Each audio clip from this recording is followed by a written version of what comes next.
Everybody, here we go. It is the month of Dravago, and it is also um, the Concord of Season, a new and amazing and technically not illegal new method of courting that has been implemented here in Corvair that gives the eligible members of the Dragonmark houses time to mingle amongst the eligible members of the various nobilities across the land. While technically just a social call and being cultured and, whatever, under the surface, it most certainly is a method of having the most eligible young bachelors of the land make somewhat dubious contracts or beginning to see the interest in dubious contracts made through marriage. The court edicts technically disallow dragon marked heirs and members of dragon marked houses to marry with nobility. But, well, dragon marked houses are a little bit more powerful these days. So, with that, all of you have been given the same opportunity. While technically not illegal in and of itself, marrying noble families or marrying into noble families is not allowed. But you can certainly try and absorb them into you guys, which is what you're doing now. You find yourselves in the nation of Zilargo, the nation of gnomes and trickery, skullduggery, good music, and puzzles. Um, Lady Lois de Leora has been of great interest in the season. You have all attended, most recently, the Scholars Masquerade hosted by Clan Halan. Not important, but having managed to beat her puzzle, Lois was able to get an audience with her intended suitor, uh, one Nordic Tavardrin. The objective is for Lois to secure a marriage contract with uh, Lord Noldric Tarvardrin, and with that, House Civis will be willing to grant House Leora, um, basically get out of their way so they can do whatever they want to do with the spoken word, so long as that they can continue to function and operate in diplomacy as far as the written word goes. They will, you know, contract and deal with contracts and make sure that barristers and all of these people are authenticated through them. And you all actually conduct the affairs of the speaking word itself, which is a humongous potential benefit for the House of Diplomacy, House Leora. So that's where we're at. Lady Lois has managed to secure a conversation with Lord Noldric, who's a rather to the point individual, rather direct, very much like, yeah, there could be benefit. We both have things each other wants, could lead to great benefit for both. And that is where we are. However, Lady Civis has the issue of being a very apparently eligible and popular lady, and has had many suitors at her door, not excluding the rather tenacious Violin Ir Marza. I think it would be fair for me to post handouts of these two most eligible bachelors over there in Roll20 for you guys to be refreshed upon. But tonight, it is the third day here in Zilargo. You're about halfway through. You will be visiting the Starlight Symposium, and indeed are already there. This wonderful symposium is hosted by the Tarlock clan here at the Concord of Sea. So you are all there. Apparently, there will be all kinds of wonderful things atop this rooftop terrace in the open starlight, where you will debate and prove your mettle in the debate of philosophy, morals, ethics, and all sorts of other stuff to do with, um, yeah, how well maybe you impress. Such public speaking of such topics might have implications, might impress, might dissuade people. So that is where we will hop in today. I'm probably going to just rewind the clock ever so slightly to when you guys enter the party, just to get a full refresher on the scene and some of the things you've seen. But in the meantime, we have some other things to do. Last session, you guys had sort of some downtime, and I believe that will go into reputation. I admit I don't know how long reputation may last, but I'm not there yet, so we don't need to worry about that being come or gone just yet. In the meantime, let's see.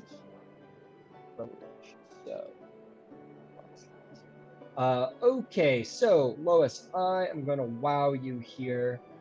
Your reputation in Zilargo went up.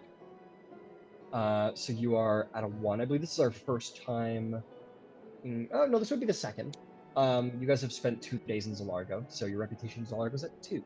Lois, well done. We will continue on to the Wonderful Cross. The not at all sketchy cross. Okay, let's see. Yeah, I don't see why it would have gone down. So, much like everybody else, I believe you're at 2. You all attended the party, and made good relationships and whatnot. You, my friend Ludwig, would be at 2 as well. Yeah, I think all of you are just at a steady 2. All of you have conducted yourselves quite well. And that will go for you, Baron Rowan.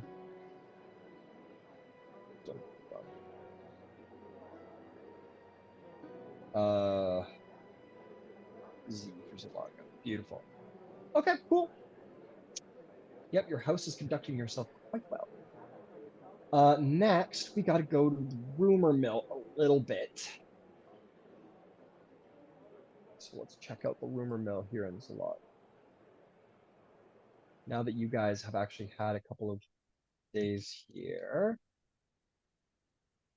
I'm gonna write them down and input them later. Time being are some that are very apparent. So, calendar. Here we are. So, there would certainly be a rumor regarding, okay. This is the fun part, right? So, Lord Violin Ear Marza will have a rumor going around about him. About these were all masked things. So, some people avoided certain things and others did not due to the power of anonymity. It says, it'll say something along the lines of Lord Violin very boldly. Removed his mask after a couple of embarrassments that night. Clearly a gentleman of good humor. So he'll be looked upon favorably by the Zilargo public. So, taking it and running with it.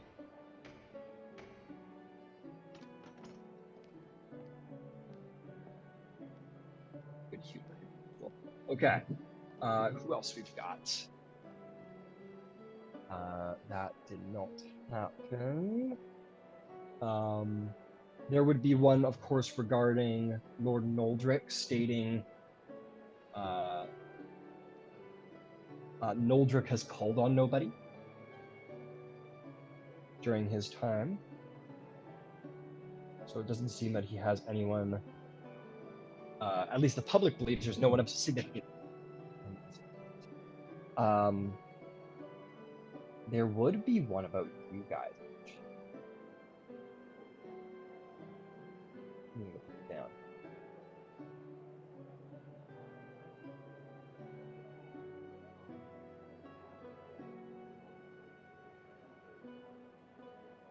Oh.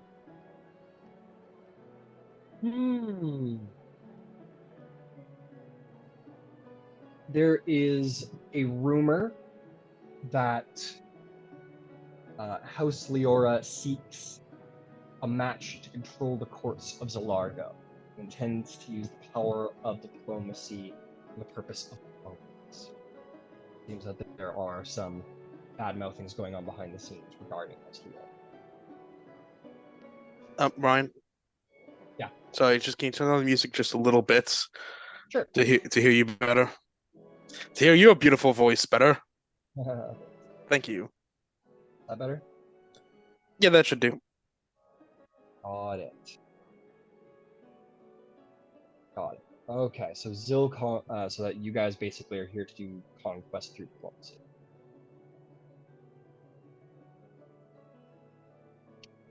And them's the three rumors. Those are the three big rumors. There's always little chitter chatter, especially here at these times, but those are the big ones. Is there anyone here who would like to try and inflame a rumor? Try and scandalize a rumor, perhaps? I will say, no, I won't say anything actually. Is there anyone who would like to try and scandalize a rumor of the three you have heard? Huh? Repeat them again. I'm sorry. Them again? Yeah, yeah. Just quick repeat them again. Sure. Let's see here. Well, there's one that says, despite some uh, embarrassments during the night of Starlight Symposium, Viola Mars removed his mask, revealed his identity, and uh, was good-humored and uh, entertained all with his boldness. Okay. There is Noldrick, who has called on nobody on the second day. It seems that there is nobody, perhaps nobody has caught his eye at this time. And last is that House Leora is using. This has actually been scandalized, so Okay. it's not been scandalized. That House Leora is here for the purposes of uh, they're trying to seek a match to control the courts of Zilargo using diplomacy as a mask for conquest. Okay. So that's already a scandal. But someone could, of course, use a token to try and burn the room. It has to be a token from Zilargo. As be a token from anybody. There's a narrative, whatever that goes into it, that can be a token from it. Okay. Interesting.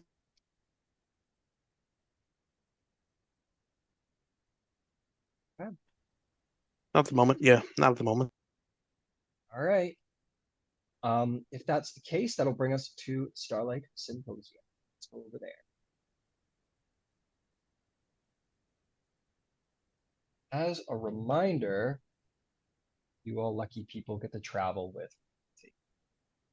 You have Prince Orgravir Reinarn is with you, and now public.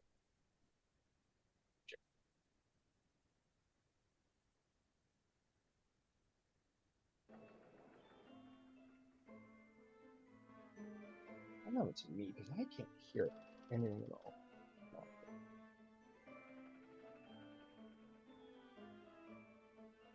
Okay, let's hop to it. So, all right.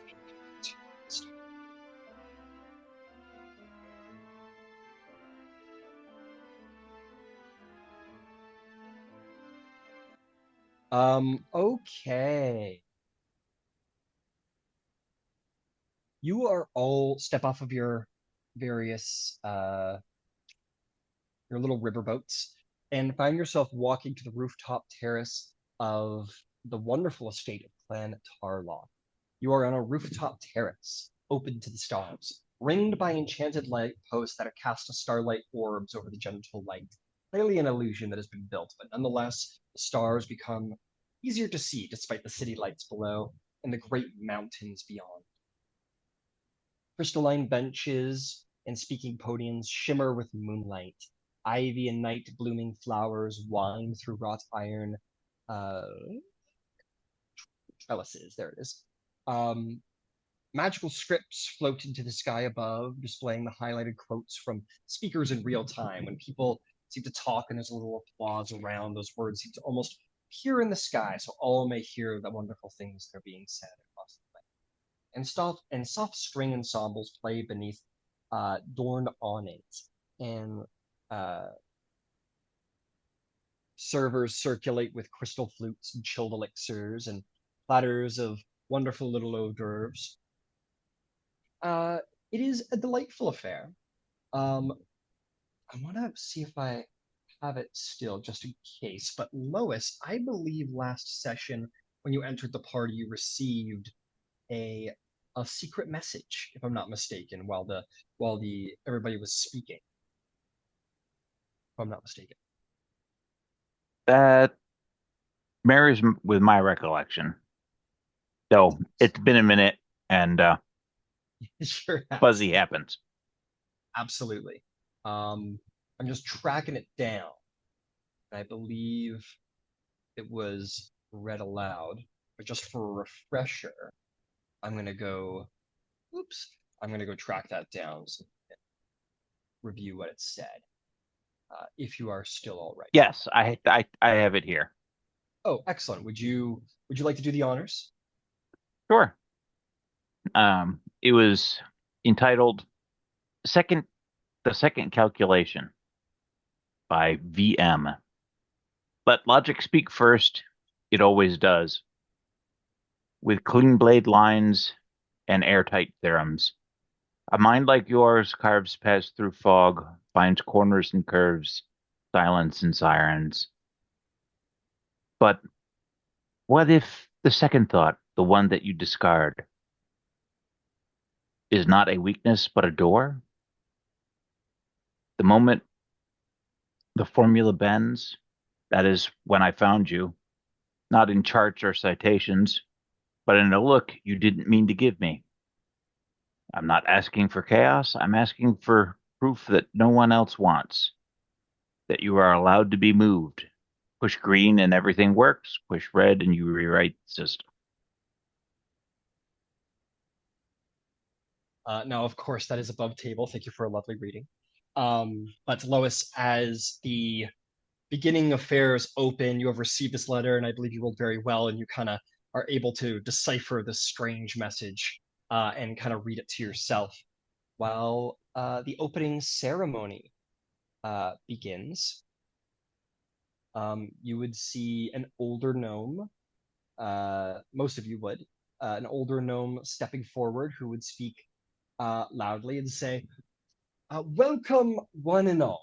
Welcome, one and all, indeed. For I am Lord Harlock. Oh, you're supposed to be Italian, better.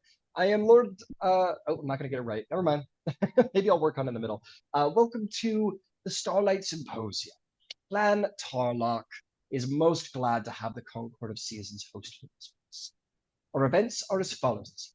We will, of course, have the debater circle, where for some time we will speak on issues, on philosophical topics of governance, of ethics, of morals, of all of these things. And we, Tarlock Elders, will be watching very closely to decide who the winner of this wonderful ensemble shall be, and perhaps may very well receive, and we'll just sort of display to the side this sort of like fancy kind of ornamented jewel that looks to be in the shape of a star. He will say, receive the star emblem. Should you receive it, you will be granted the permission for a private garden walk with any attendee so the winner desires. Good luck, one and all. After which, there will be a garden interlude where people may wander and enjoy the enchanting evening. And lastly, we will follow up with a silent symposium. We will speak of this more, a most interesting topic. How does one have a symposium without words? Well, the events are many and continue tonight, and will end with the Starlight Declaration, where at the night's peak, perhaps some people might make some romantic confessions, perhaps political statements, philosophical vows to end off the night and prove themselves people or gnomes of excellent conviction in their own truths. So enjoy the night. The symposium and the debaters' circle will begin soon enough. And there will be a polite applause for the elders of the house. In which, Lois, I will remind you, as you look over and definitely see your most eligible suitor, the Lord Noldric Ear Tavaldrin, Clan Tavaldrin. He seems to have three individuals gathered around him. a scholarly-looking lady, a rather charismatic individual who laughs and talks loudly, very charming, and lastly, this boisterous, very flashy, very unsuited to the setting, but very over the top gnome. So these three individuals sort of gather around Noldrick. He seems to entertain and maybe even enjoy conversation with these three ladies. So competition seems to exist here tonight. So, with all of this background context and reminder, what would anyone wish to do before the debating circle begins, if anything?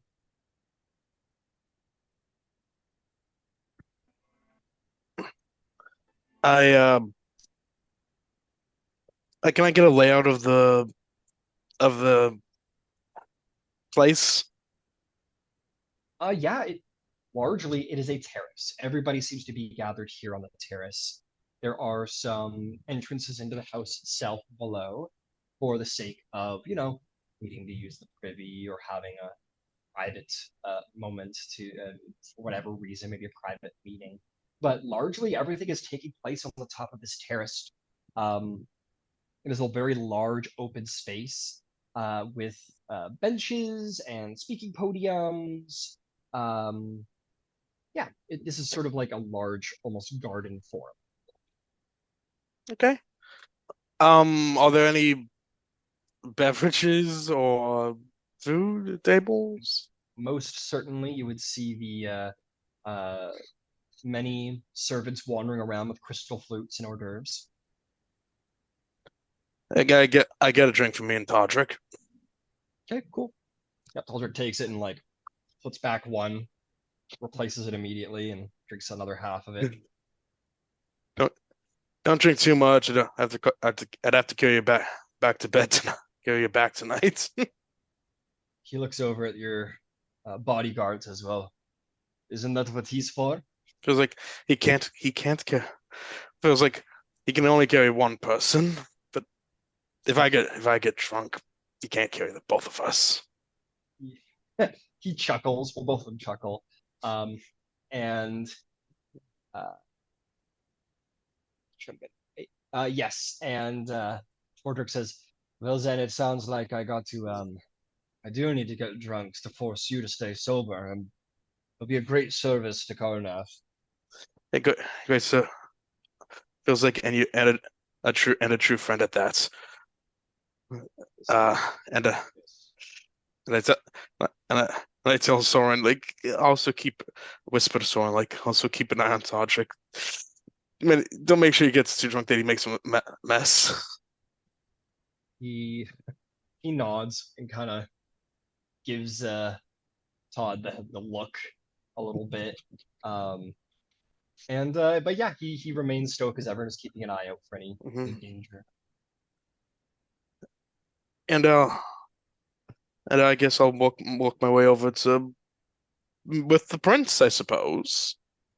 Yep, Prince is there. He is. If Cross, you are standing nearby. Uh, as you guys sort of like enter into the space and the speech is done, he kind of gives you the look of like, "Ah, here we go." And very quickly, a small group of gnomes has surrounded you and he going, "Oh, Prince Oakgrave, oh, welcome to the party. Welcome, come in. Now, what brings you abroad? What are you bringing us to?" And he's like, "Oh, yes, and he's putting on the charm and being as kind as possible and trying to answer the questions. And but he's immediately under assault, social assault, if you No, will. no. Can I get? Is it like a check I can make to like see whether like are these like are any of these names actually that important? Like, Oh, is does anybody here actually important? at least as far as the prince is concerned. At least as far as the prince is concerned, make me an insight check. Let's say Yeah, that's not a great start. 9. 9.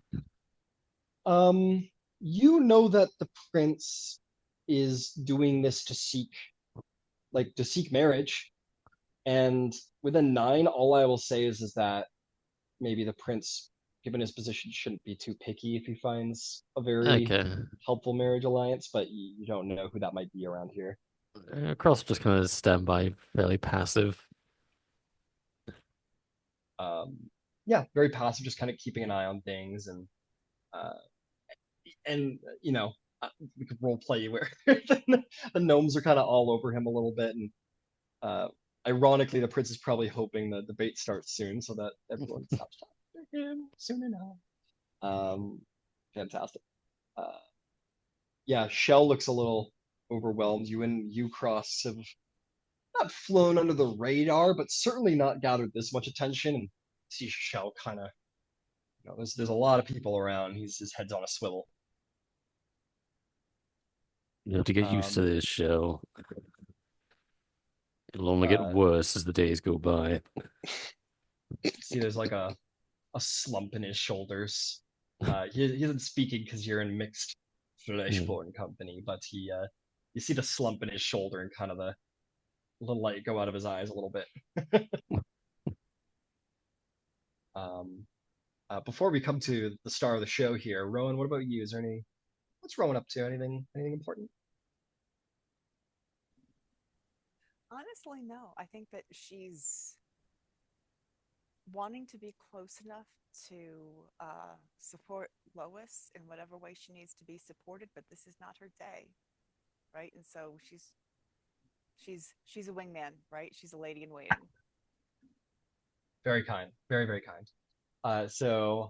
Lois, you've got quite the entourage behind you, which is quite not a bad thing at all. Is there anything, Lois, you would like to do before the debate begins? Absolutely. Uh, I want to make my way over to Noldrick and his three additional companions, and I would very much like to take the Baroness with me so I can perform an appropriate introduction. Absolutely. You begin to make your way across the party. Noldrick has maybe like a couple of attendants of varying level of importance, but certainly these three ladies who are um, very kindly, passively vying for his attention. And you approach Noldrick as stern as ever, turns, but nonetheless politely bows, says, Lady Leora, Viceroy Leora. It's a pleasure. I would like to take the opportunity to introduce you to the Baroness Rowan de Leora. And He will. I will sidestep a little out of the way. And I want to stand next to the kind of intellectual, bookish looking gnome who was one of the three attendants. Absolutely. And as I do that, I want to get close enough to actually jostle her just a little bit. Okay. And Charlotte is going to leave my hair and go to hers. Charlotte is going to leave your hair and go to hers. Yes, Okay. Charlotte is a very tiny little spider. Uh, fuck is that? Got it. Understood. I recall. Yeah, you kind of make your way over. Why don't you maybe just like let's call it a sleight of hand check, not too high. Just to see, if we pull off the move with some grace.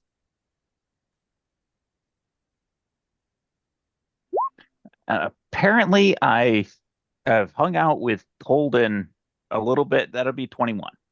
Hey, not bad, not bad. We'll take. You do so, and no additional amnesty comes your way from this individual.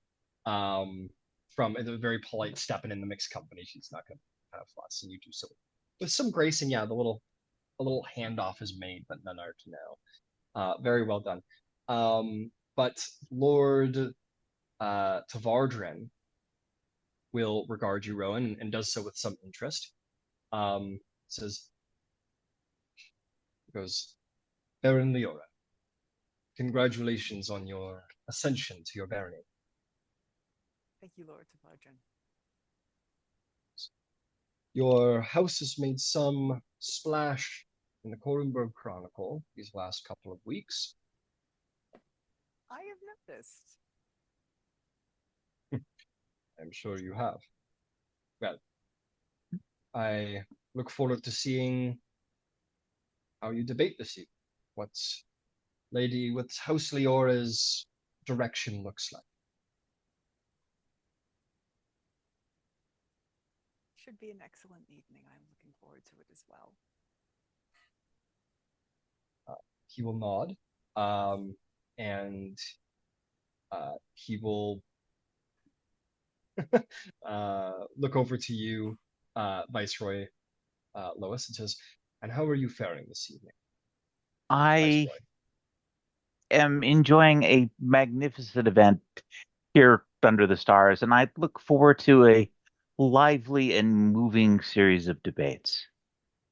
I'm certain that all of us will leave both entertained, educated, and refreshed. Indeed, indeed. It'll be interesting to see the inner workings of some people's minds present.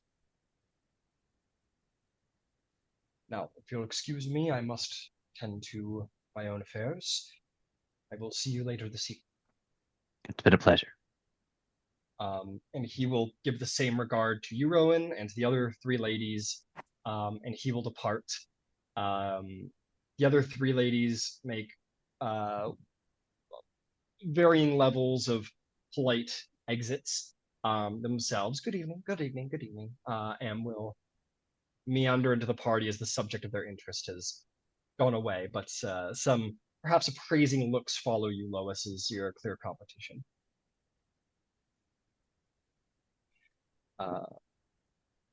Excellent. With that, Thank you for go the ahead. cover, Rowan. I appreciated it. Absolutely. Do they really expect us to comment on every gossip? Like, is that the expectation? They'll, to one degree or another, gnomes are driven by a certain amount of gossip and inner circle chit chat. It's it's steeped in it's steeped in culture. Uh, you have to keep in mind that the gnomes are direct transplants from the Fae to here. Oh, nice. So a lot of those behaviors are baked into the culture and who the gnomes are. One of the reasons that I got into uh, journalism, it's the need to know. All right, so let me ask you something. Sure. My gut tells me it's so silly and would so easily be played out in time that it's not the case, that to even respond to it with anything other than laughter is like seems ridiculous to me, right? Well, it's an opportunity. It's an opportunity to shape and create the narrative that you may want. Now, what's going to end up getting printed, what's going to be part of, the common historical record, um, is one thing, but when you have these interactions and they mention,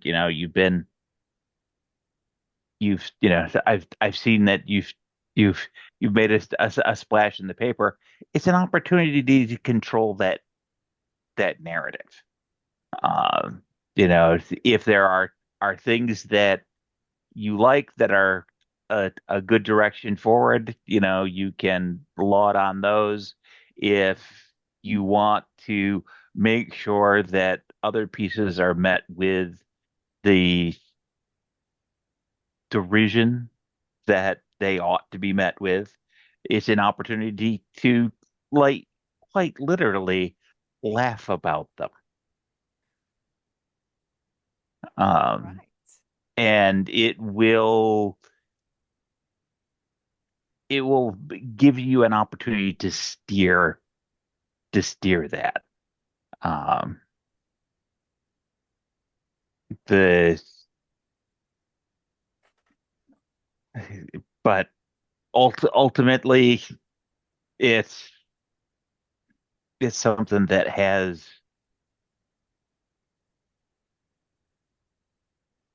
you're giving input to the horse, but ultimately the horse is going to go where the horse wants to go. Yeah, that's what I figured. All right. But it'll be interesting to see what they put into the debate circle for the evening. Yeah, I'm looking forward to this actually. We should be well positioned. Okay. And as you are saying this, you hear you feel like if you're kind of watching the action, you see the people who are uh, running everything. You see the Tarlock gnomes are sort of getting to the final phase of the preparation to begin the debate circle. Before that does, the music has swelled and changed. And before you two sort of depart, seemingly finding a good entrance to the conversation, you're going to see in downed and fine wares, a rather handsome gnome approach. And he's going to say, I hope I'm not intruding into an important conversation, but I wanted to introduce myself to the Baroness Leora. A pleasure to meet you. And he will take your hand. He will not kiss it, but he will bow his head to you and very politely. Who, of course, you recognize Lois, Lowen, couple name. And he will say, I am Violin Irmazra of Clan Mazra. I uh, am very honored to meet you and would like to make my introductions to the Leora clan as openly as I possibly can. It's lovely to meet you. Rowan Deliora. And I think everyone here knows Lois. Yes, everyone knows Lois. Uh, well, it is an honor to meet you again tonight, Viceroy Absolutely. Leora. Uh, he'll, and then he turns a little to Lois. He says, "It's an honor to meet you as well, and may I compliment you on your practicality and resourcefulness, as I endured the other night." It's you're you're entirely too gracious. Hmm. It was it was a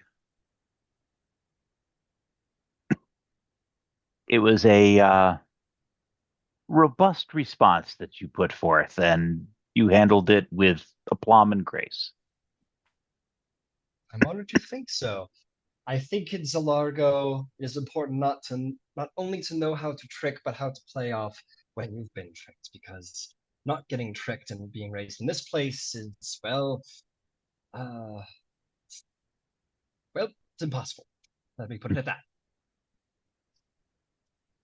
And may I, of course, say to the Baroness Leora that I have been most intrigued by your Viceroy Loisana and would not dare to presume to call upon your uh, your good favor to perhaps influence Lois. But nonetheless, allow me to simply That's allow me to simply inflexible. say that Clan Marza uh, is very interested in House Leora itself. We are a house of entertainers, bankers, and political tacticians. We run many academies of diplomacy and even academies meant to train the Zilargo Trust.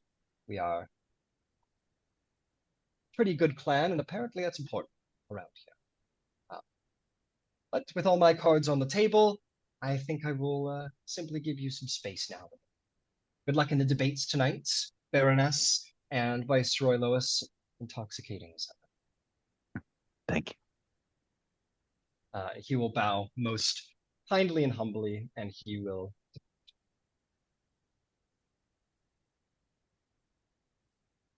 I'm going to cast the cantrip message Sure. to Lois because I don't want to draw attention to this. I mean, all right, but I like him.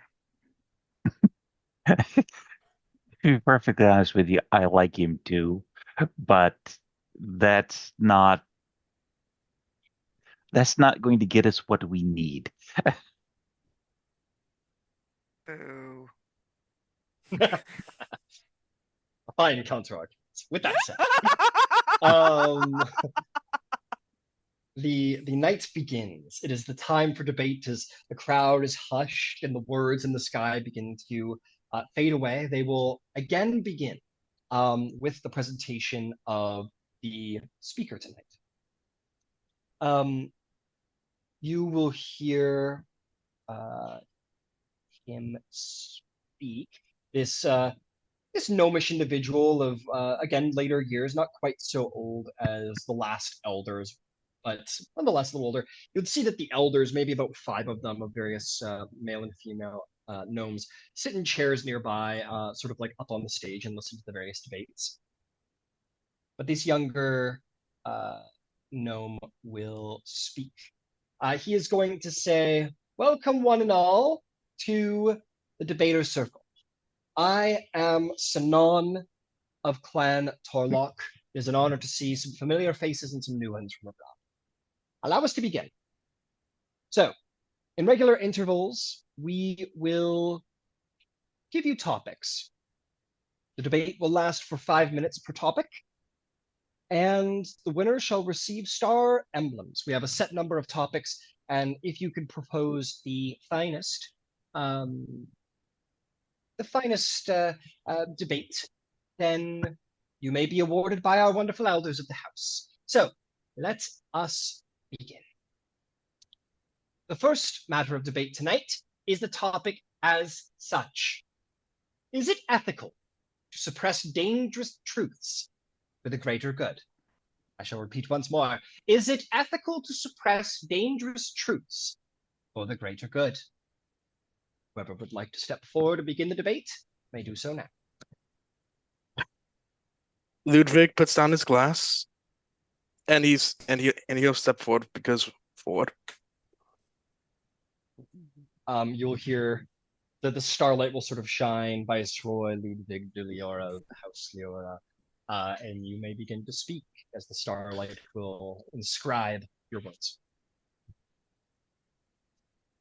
Well, Ryan, I began to explain that true.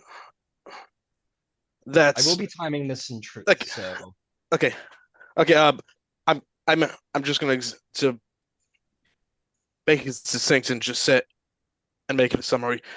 Ryan, I'm explained that the truth. Well, this is I'm gonna say go ahead and like say it in character. So I'm gonna time it. Okay. But the timer is to ensure nobody's like going on and on the whole session. Okay. Okay. 5 minutes is plenty of time. Okay. So I talk about the truth. Many may want the truth, but truth in service of what? If it's the truth that could kill. I talk about how if it's a truth that could kill, then could kill many. Why would we want it? If that could destroy, why would anyone want to hear it? And about how it's not simply that about how the truth isn't simply an end of itself, and how frequently people deserve better than the truth. And that's the basic summary of what I mean. Okay. Why don't you make me a it's your choice what it will be, but you may make either a I guess this would be either a insight or investigation check. Insight or investigation? Yes. Okay. Yeah, let's go insight. Natural 20 for 26. Very nice. There's a kind applause for the debate you put forth. You seem to please the elders as they seem to be interested in what you've had to say. Is there any who might wish to follow and try and contest against me? Not necessarily contest, but put forth their own debate that may or may not agree, but may or may not be better, challenging, whatever.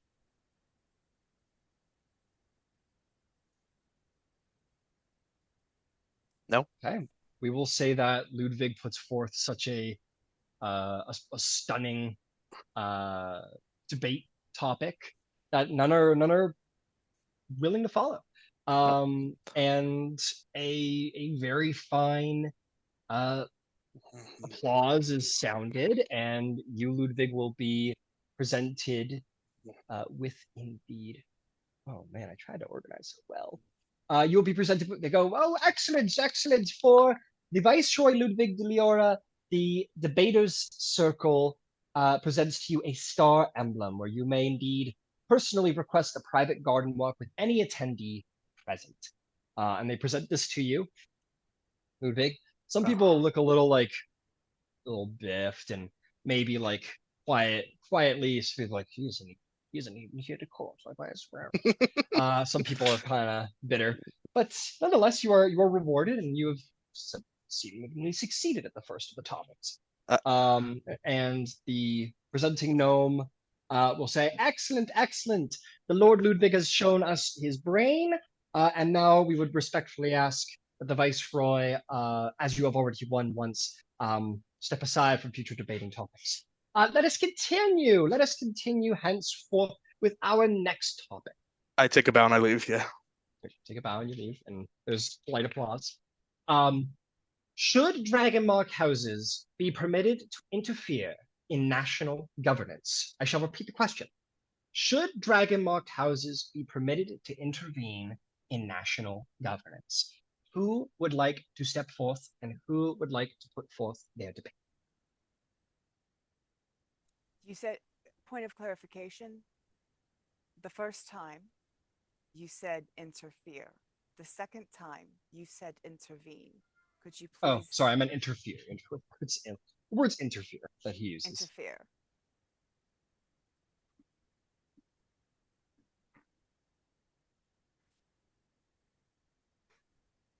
Let's see here. I am going to say that the Violan Ir Marza will actually step forward, speak abroad. You say, I would put forth henceforth this.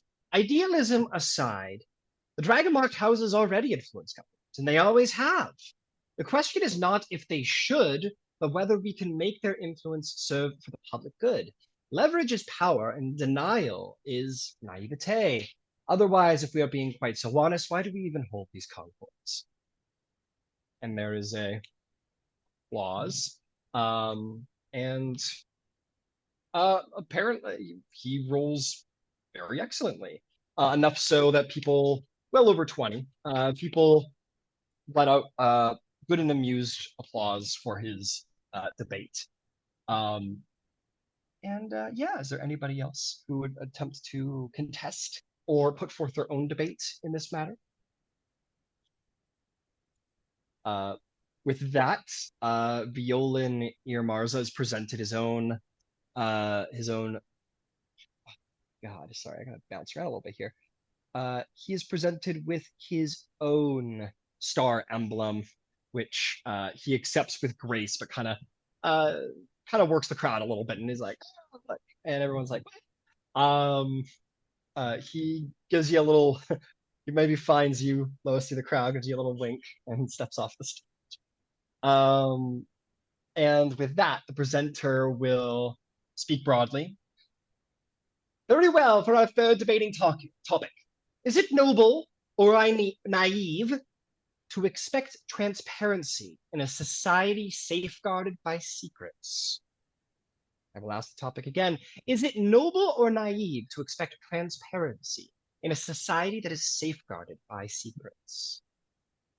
Is there any who would speak to this topic?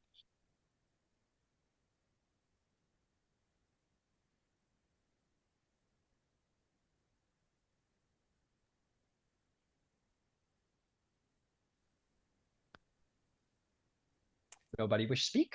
Rowan will stand up. Hey! Your name is scrolled across the stars and applause is had.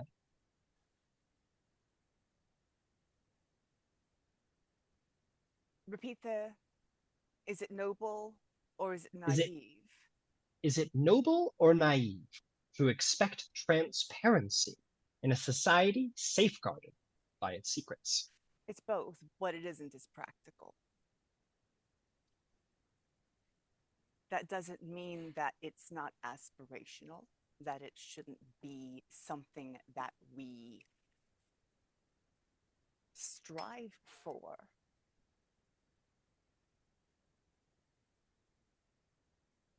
But we know that there are secrets that keep us safe. We know that not everyone is going to process all of the information. Not everyone can see the board. And nobody in this room wants everyone to see the board because it would be chaos. And there is nothing good that is going to come from complete chaos, right? If we want to have a productive society where we can have art, where people can feel safe, right? Where people can learn and societies can grow, then there will always be some things that have to be held away from the population. And as time goes on, these things are released and people complain, and they're right to do so. And hopefully, by keeping those secrets, we've protected their ancestors so they have the right to criticize us from the future we built for them. Oh yeah, make me a persuasion and insights or a history check, we'll call it. This is I found my true what it's supposed to be. That will be persuasion, please. Okay. Okay.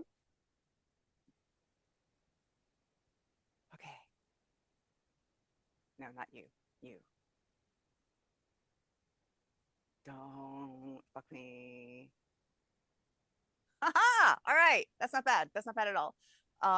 It's not Ludwig good, but it is a 17 on the die. 17 plus 6 is 23. Very good. I happily accept the term Ludwig good. It is a very good one. Sorry, Rowan, the total was? 23. 23 is fantastic. Magnificent. And I mean, hitting over 20s, everybody. Those are hard to contest, or hard for anybody want to contest. Yeah, there's largely an applause, Rowan, as nobody seems to have any interest in trying to, second guess you. You are presented with your own emblem, with your own star emblem. And there is an applause. And then she hands it back. Thank you for the opportunity. But I know that there are people here who maybe think it's inappropriate for me to accept that.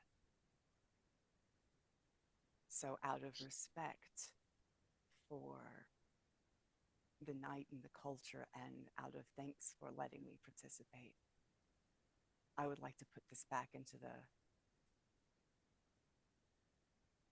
mix for another to debate, if that's acceptable. If that's, I mean it well. Why don't you make me another persuasion check to see how the action sits? Can I make it an advantage? No. Oh, all right. Motherfucker. Nat 20 for 26. Jesus, guys. Yeah, everyone's like, Oh, the Baroness son. Everyone applauds. They're not high DCs. Maybe they should be higher DCs.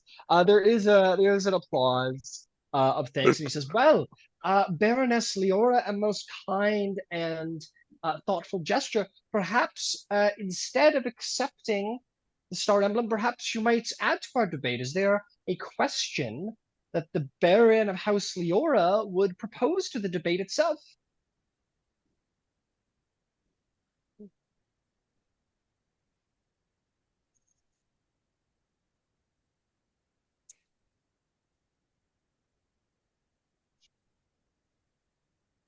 What is the value of a peacetime economy?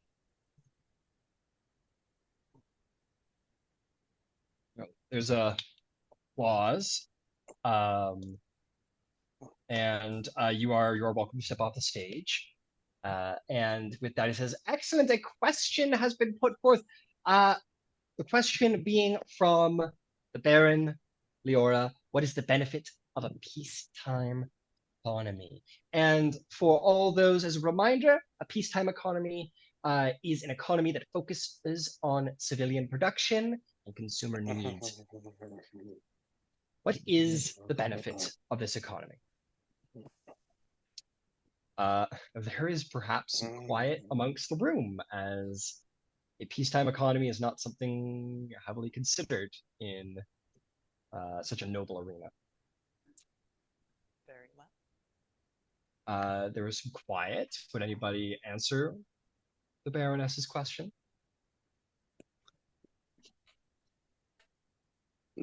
Not from us. All right. Give me a second. I'm gonna check it out.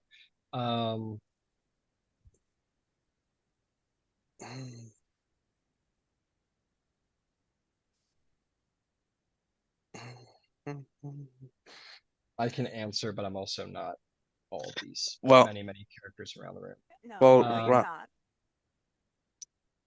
While Ryan's doing that, I say, well, I say to Rowan, well, aren't you looking gracious? Now now you left me feeling like a jackass. Because I don't know about all that. like, should I return it and propose my own question? I think Prince Orgrave is going to stand up, actually. Okay. And there's some people are perhaps interested to see the prince speak. He says, "We of New Syria know well about loss. War took our lands, our name, our children. Peace gives us time to remember, to rebuild, and rise again. Not on blood, but on brilliance. A peacetime economy doesn't just grow coin, it grows culture. It is the soil where New Syria identifies many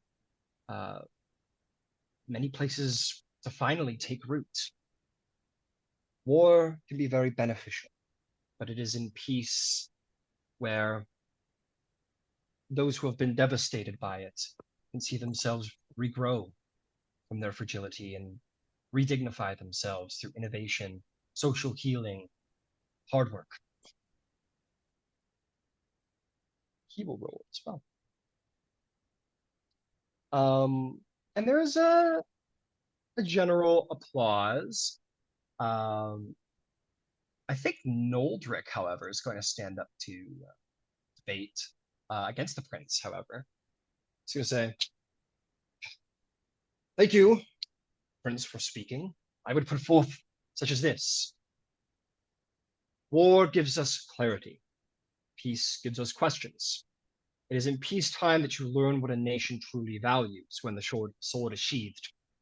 Will you fund gardens, or will you fund walls?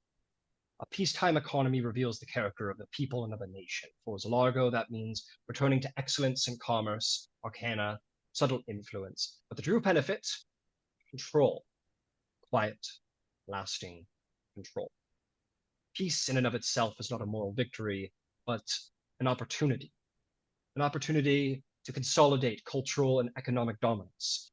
It is a place to prepare yourself for the next war.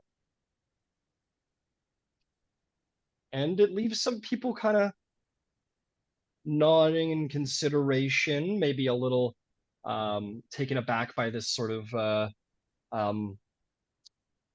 dark but pragmatic view, which is a little less optimistic and inspiring than Orgrave's. And in the end, actually, if there's anybody who would wish to debate any of the two. Okay. It is in that arena that this is the first one that has actually been pitched against, shall we say. The elders sort of look at each other and speak quietly about who brought forth greater points, who they believe brought forth greater points. And in the end, says, well, with that, we thank deeply the Prince of New Siri for his most excellent view on the growing of a people. It is, however, to the interest of the clan Tarlock that we see our wonderful Noldric heir Tavardran puts forth some hard truths, but some truths nonetheless. And we thank both for debating. And there is applause. The prince sort of gives a nodding gesture across the way to Noldric, who will go forward, make some, necessary bows of the head, but takes his star emblem and returns to his seat. He is just, flat as he usually is. He's not he never tips his hand through his facial expression. But those of the people around him look kind of like, yeah, go Noldric. And he just sits down. Says, very well. We have a couple of more topics that we will continue on with. I'm gonna say, let's see. Let us turn something to more courtship-based. Now, I would ask all present, is courtship a contract or a calling? That is the question. I will repeat. Is courtship a contract or a calling? What say all of you? Who dares to speak? And with this one, there's some interest from some people who go, oh, it's a calling. And no, some people are not able to truly back up their point. And some of the romantics in the room and some of the more stern older folks say, for it to be a calling is simply the fascinations of the youth. It is a contract, pure and simple. And some people, there's debates on both sides, none of them particularly well supported. Is there anyone who would wish to try and jump onto this topic?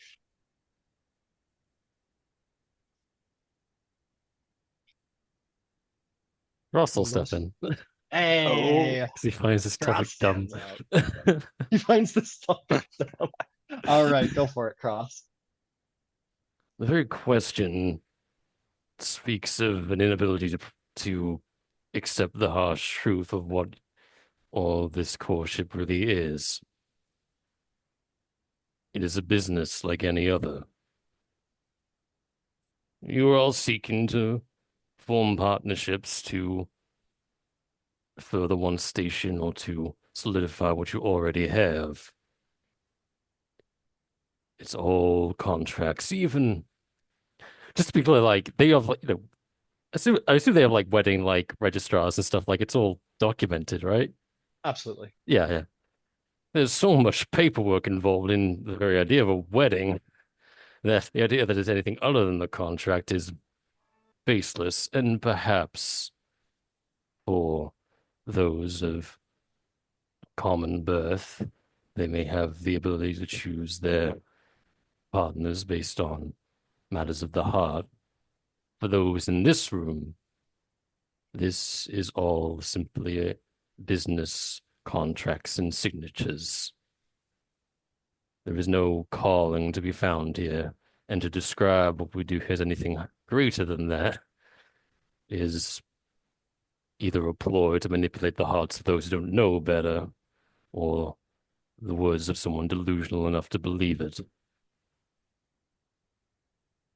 There's a lot of here's and tappings of staves and This is definitely from the older generation. Yeah, yes, yeah, indeed, yes. And you may go ahead and make a check. That could be whatever I said before. Persuasion, insight, or history. I'll take persuasion. And I will get a 28. 28. There's a lot of support around the room. Applause. You see some of the younger ladies, some of the younger gentlemen. Definitely the younger generation. It looks a little like, man.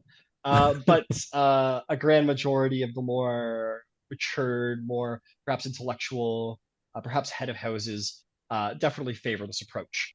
It says, and someone says, no, but what about love? And there's like a from like that whole generation. And that is our 5 minutes. That is our 5 minutes. I don't. Is there much debate? No, not much debate. Yes, very well. Would of course the Viceroy Cross Leora and Ambassador of New Syria please come forward to accept his star emblem? Thank you very much, sir. I take it with a pretty stiff bow. Return Yeah, to there's some. Like, what does a Warforged need with that? He's not here to court. He's just a business contract after all. And he gets some of this. Some better folks, bettering. When I get back to the prince, I'll just hand over the medal to him. Oh, he goes. He'll put the hand. He goes. Thank you. I appreciate it. I don't know if I can use like those friends to secure me such things. I will get it on my own merit. Thank you. That's with respect, Prince Orgev. I have no use for this. That was more of a moment of impassioned frustration with the whole idea of the very question. Of course, not the romantic cross. I've forgotten.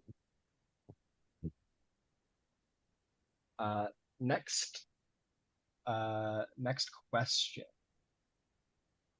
The announcer is going to say, all right, now a more of a philosophical question which I shall put forth. Can a perfect lie be more perfect than an imperfect truth? I shall say it again.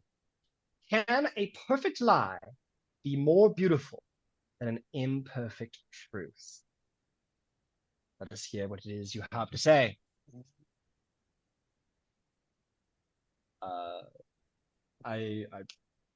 The Prince Orgrave will take his hand, trying to secure one for a second time. He'll say, a perfect lie and an imperfect truth. I have lived through both. The morning taught me that the ugliest truths are sometimes the most necessary. But me, a bitter truth over a sweet lie. We do not heal by pretending that we are not bleeding. And he will make that check. And there is some like applause for the prince, and he makes a point that sort of like moves some people in the crowd. He seems to have a way of moving people rather than using philosophy to move people rather than the other. And some people try and contest this. A beautiful lie is it not the Zil philosophy to be secretive? And other people are like, oh, but an imperfect truth is well, I mean, there's nothing more beautiful than the truth. And some people try and debate, but unless there's anybody who wish to contest, Prince Orgrave is shown with applause, and he accepts his pendant. Sits back to you, Cross, and says, not quite as swift as you, but well, I got one in the end. Any plans or Zeus? Well, perhaps you might help me there, Cross. Every time I stand up, it seems I have a small mob that wishes to speak. Perhaps you might try and see if there's one who might be of good service to New Syria. I will. Well, I'll be very discerning of those who choose to introduce themselves then. Very well. And with that, I says, all right, we're coming to the end of our debate. We have but 2 questions left. First and foremost,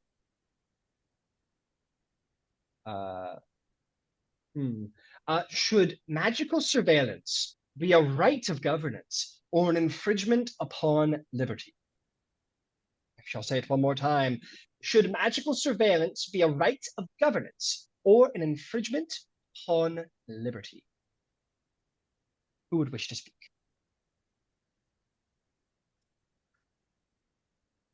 I'm just to put forth Lois. You are the last of our PCs who has not spoken. Do you intend to, or is this one you're gonna let bye? No, I am very specifically waiting to see if the intellectual lady who is now carrying around Charlotte steps up to speak. Got it. Understood. I'm gonna roll just like a little roll of the dice to see how confident she's feeling in herself. Oh, I got what you're doing. Okay. Oh my god. Let's see here. Some people stand up to speak. The charismatic engineer will indeed stand for this question. Let's see here. She will say, and you'll see her name across the sky if you mind. It is Melirek Fennec, or Mimlira Fennec. Excuse me. I can post in the chat if you wish. I'm going to just grab it super quick, and then we'll get on to what is she has to say. She'll say, life watched is a life warped. If the price of safety is the erosion of the freedom to think, to love, and to move unseen, then I suppose we are building tombs. Oh, yeah. It's at this point she's starting to build some speed and some direction. Charlotte's going to crawl down the back of her dress. You're so fucking evil. She's. There's no. Sure, I'll roll. Yeah, there's no. Yeah, she's saying like, and we are building beneath our city she'll jump about a foot into the air, and there will be like an applause and a laugh. The member of the house who is the speaker says, "But please, good gnomes, please, let us bring calm to this order." And she looks rather embarrassed. And you will see Noldrick cracks a smile. It's a very funny moment. He doesn't roll his eyes in her direction or anything, but certainly cracks a smile at the moment. And she will just kind of sit down embarrassed. And because no, please finish your point. No, are you sure? Oh, very well.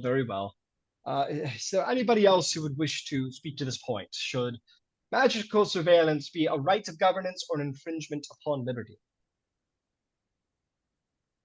There's an applause. The Viceroy Lois stands up. You maybe get a mean look, or sort of like an eyebrow look or something. The gnomes are very insightful. Maybe she's, could it? No, it couldn't have been. And that girl's definitely embarrassed. But you stand up. What is liberty? That's the real core of this question. Liberty is the ability to exercise choice and freedom. But that comes with responsibility. The caretaking of that responsibility is up to each of us as individuals, but the authoring of the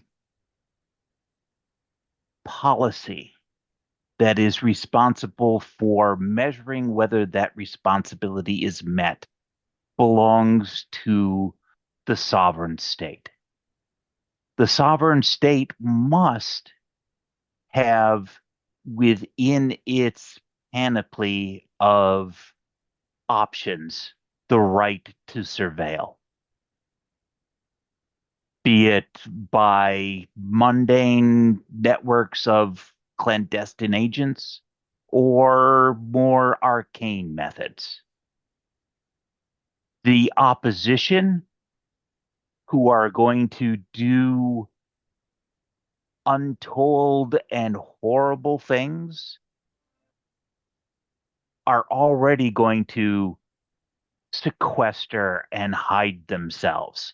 They are going to make themselves difficult to see by both means mundane and magical. It is a balance. Is there a need? Absolutely. And it's a need that goes in both directions.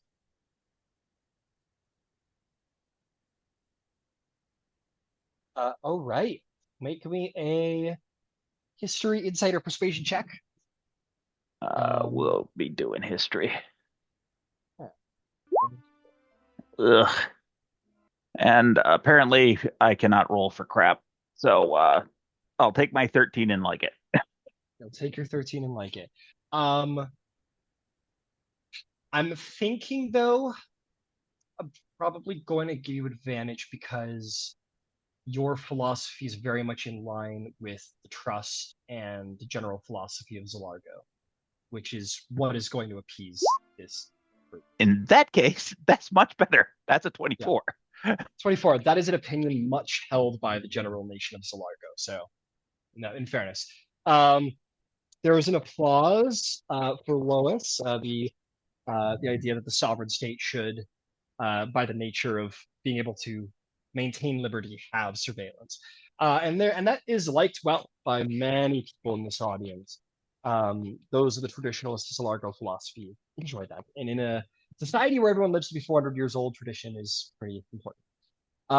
So with that, you yourself are giving yourself a star emblem. There is some applause and celebration. Well, congratulations, Viceroy Lois. A fine point and a fine knowledge of the Zil philosophy. Well done. And Lois would like to go to the lady who had the embarrassing moment and hand her token to her. Oh my God. You're terrible. And there's so kind. She like takes it from you with like some grace and nods her head and goes, "Oh, thank you so much." And like, there's like behind the screen, she's like, "You fucking bitch." Inside check, can I see if she knows? No, knows what? That suspects Lois? She's a gnome. Yes, she suspects Lois. Sure, make an insight check. 18. 18. All you're getting is that she doesn't, like, she's putting on all of the show of like, "Oh, thank you so much. You're so thank you." And then, but behind the scene, whether she knows about the spider being related to Lois or whatever it is, she's like, "Fuck you," like using her moment to make herself look better. Oh God, yeah. That sort of catty, like, girl. Bless your heart. Yeah, fuck. "Oh, you're so great. Bless your heart." And it says, well, then let us turn over to our final question of the eve, before we bring to end these long debates. So we have but one last question. Let's see here. I don't like those questions. I'll choose one of my ones from over here. Okay. Last but not least, in the interests of the Concord, and of course in the interest of our great nation of Zilargo, I ask this final question. Should love be set aside in the pursuit of national or familial duty? I shall ask one last time. Should love be set aside in pursuit of national or familial duty. And a lot of debate goes around, but with your very high check and your many your kindness, Lois. There's some people like, oh, let the Lady Lois have a chance to earn back her. Yes, let her just. And there's a applause at that sentiment, and there goes, oh, well, very well, good gnomes of Zilargo, very well. Lady Lois, would you wish to speak to this final debate topic, and perhaps earn a second star emblem? I will certainly give it an endeavor. I think there is a segment of our populations where the rule of the heart has its place and prominence. That said, there is a degree of responsibility that comes with station and influence. And there is a necessity to duty, be it familial or national, that needs to be considered and weighted. The more responsibility that you have, the more influence that you wield, whether it's arcane, economic, military, sovereign authority. Duty rises as responsibility rises. For those who have a great deal of responsibility, duty must take precedent. It's what allows us to provide the opportunity for other people to lead with their heart. Go ahead and make the check. Make a history, insight, or persuasion check.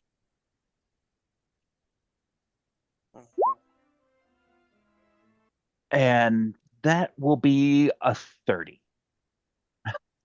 Wow. And the end of the debate comes with a rousing applause, as it seems you're able to captivate the interest and like of all parties.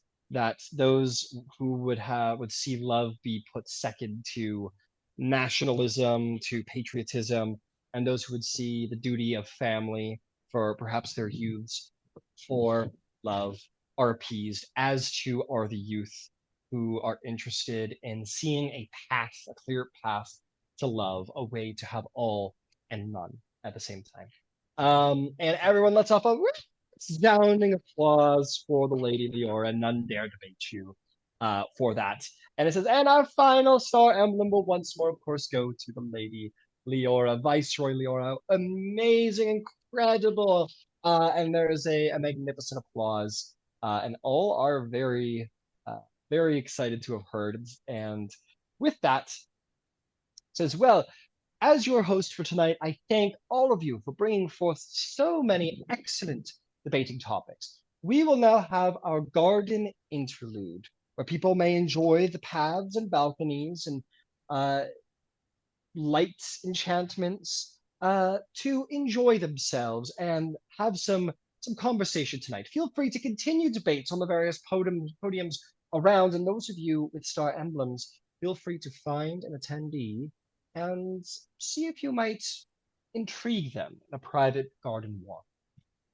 And there will be a final applause for the debate having come to an end.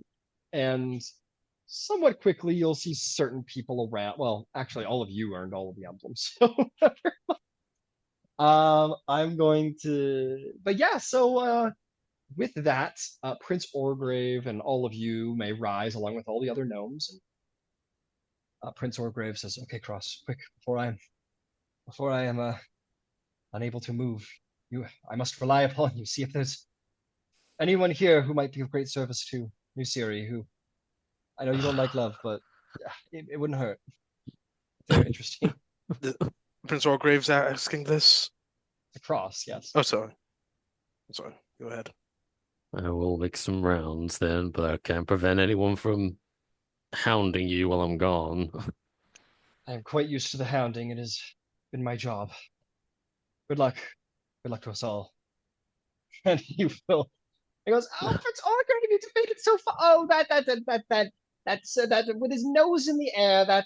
Nordric can ruin even the finest knight. Oh, but you were so fine and so." And he goes, "Oh, well, thank you very much." And Cross, you're able to slip away, and he is cornered, but luckily he is well guarded.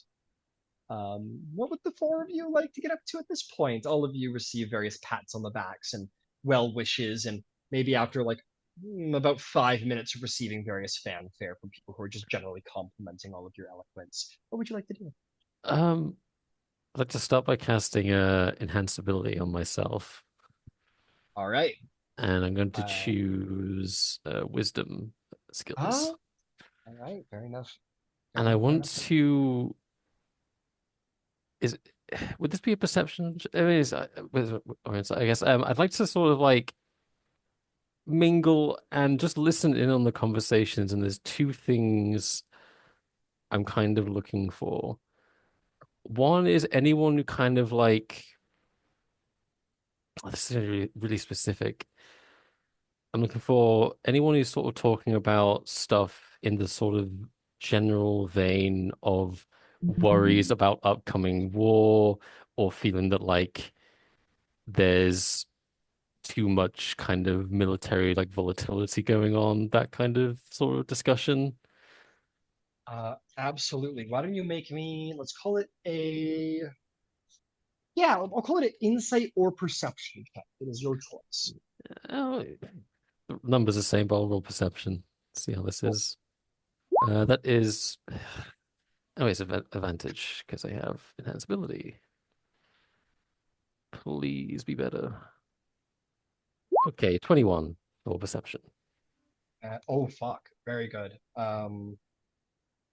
Okay. Okay, you spend some time browsing around, listening to the various conversations, seeing what you can turn up. And what you turn up is the following. Anyone talking about war? Anyone talking about war specifically? Okay. Okay. Yeah, I'll say that you catch wind of two, yeah, one person for now. You catch wind of this one individual who is talking a great deal about um, shipping, maritime, maybe about the basically saying like maybe it's time we took into consideration. This woman saying, perhaps it is time that we took into consideration actually arming the nation. We have served very well in past wars and surviving them, but not much more.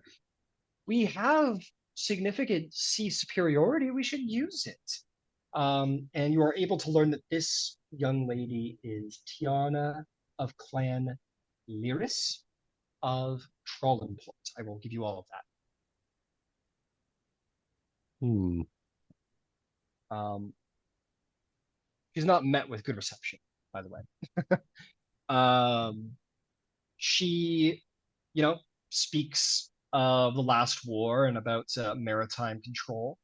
And she seems to be a fairly warm and charismatic individual and is able to talk amongst, uh, she's youthful, but she seems to be able to talk with confidence amongst older, more experienced gnomes with perhaps higher station. So she's very, very confident, very good speaker.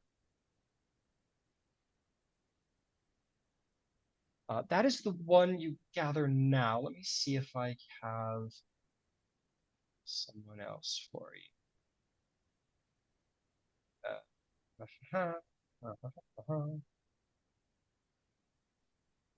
That seems to be the only one who is speaking of war specifically. Speaking of like weaponizing and whatnot. Are you looking for someone who is like, is it just war in general, or is it just like I would say pro-war? more like anti-war. More anti-war? Okay, got it. So you'll note that this person is like anti-war, but is saying it in like in the context of like we should at least have a show that we can defend ourselves unlike every other conflict in our history. Um, but then you do catch another one. Um, man, this person on this. Yeah, okay. You hear this other person who's actually speaking with um some very great skill, and she says, what is she saying? Um, she's saying it is not what the people want. What the people want is to know what's going on. And what they think is going on is that it was the last war. Why are we talking about this? The war is over. Let's have some peace. We survived the last war by pretending we were weak. Let's build up. Let's be honest, Zilargo functions better. And what were we talking about earlier? A economy based for the civilians, peacetime economy. Let's do that. And this person kind of orates very, very well and actually does so from a podium. And by asking around, this person is Elzin Druzel, Van Druzel, of Kornberg, and seems to be a very famous orator who they're like, oh yeah, she's like one of the deputy editors of the Kornberg Chronicle. They say that she's incredibly um, intermingled in international affairs. She's a political philosopher. She's been all over. She's talked in many nations. I would like to offer this person my medallion to have a little walk. Okay, you walk over to this individual, comes off the podium. There's an applause. This person kind of has some look of like these silly gnomes. And you walk over, and she says, "Oh, good evening. Good evening, Viceroy Cross. How do you do? Fine debate. Fine debating earlier." You have my thanks, and I must say I must have just caught the tail end of what you were talking about just now on the podium, and when I present the coin, would be very interested to hear more. Looks a little surprised. Cocks a smile and says, "Very well. Let's enjoy the gardens then." You're a little tall to take your arm, but I hope you won't be offended. Well, we make do. And she'll walk along with you, and you can present to the stewards of the house the medallion. They'll let you keep it, but they Yeah. note you and that you're presenting it. And you find yourself walking into this lovely garden full of secluded paths. There are wonderful lights that are bright as you walk through, but as you get closer, they seem to dim as you approach, and then brighten again, as if inviting intrigue, as if inviting scandal. It's a very romantic walk. It's too bad she is so short. Yeah. She looks up at you and says, "Viceroy Cross, if I may say so, you are quite the cynic." Well, I've found myself in a station I would not normally expect myself to be, so perhaps I just lack experience, but from the time I've spent with the house and my time in Ondair and Karnath, I have yet to see anyone answer romance. Well, display romance in a way that would be described as a calling. It's always been something the wield, like a diplomatic tool. Interesting. Well, we're all diplomatic tools, it sounds like tonight. Indeed, I do apologize. I've probably dragged you away from a more romantic encounter. When I heard you talking, I found myself somewhat inspired. Oh, well, I'm glad to hear it. Glad to hear that all my many years of work have worked out. I believe you have you make a very strong point that Zilargo has thrived in a peacetime economy, as my Baroness so eloquently put it. Well, that is the Zilway, we aren't warriors here, and we have thrived in what is it your baron called it, a peace economy. It's we've always thrived, and we've always tried to establish a peace economy even during war. So why change what works? I agree, and I think that the other nations would be, well, they should follow Zilargo's example. The last war really should be the last war, and it's in the interest of House Leora to facilitate that. And hearing someone here in Zilargo have such a strong and well-worded argument for, well, cultivating a society of thinkers rather than fighters. I see. House Leora is interested in peace. Good to hear. Good to hear. I guess the House of Diplomacy would have I guess not a terribly hard time being a House of War if they really wanted to. But it is good to hear that you are interested in peace. I will say though, how do you intend to go about that? I mean, I'm into ladies, but your Lois seems more interested in somebody else. Well, I can't. They were like not allowed to talk about that. We've done it in the Tower of the 12, are we? You can talk about the Tower of the 12. You just can't talk about the Thronehold or the Yeah. Thronehold proposal. What was, remember what we were like, what we were scandalized about, like what was said about us? You were scandalized that it was basically saying that you are seeking a marriage contract to secure domination over the Zilargo courts, and you're using Uh, diplomacy as a mask for conquest. well, I did hear some worrying rumors about House Leora's intentions here, rumors that I think were quite malicious and entirely inaccurate. Well, how do you intend to prove that? Well, by the time we leave, I'm sure whoever Lois decides to partner up with will be, well, it'll be a mutual and, well, it'll benefit us all, I imagine. Us, her partner, and Zilargo as a whole, and perhaps even all of Corvair. So what is it that you want then if you're not trying to gain domination over Zilargo, or at least significant influence? We'd like to forge good relations with all of the nations. We are the House of Diplomacy. We intend to be something of a neutral party in all national matters. Controlling Zilargo runs counter to our intentions. So I see. You are very into the Court edicts then. I don't actually, I don't reply to that.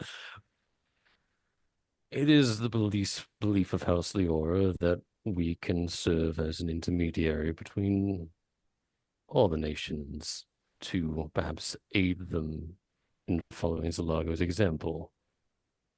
That there need not be any more war and conflict if they have easy access to a house that could, well, mend broken bridges and resolve conflicts before they escalate.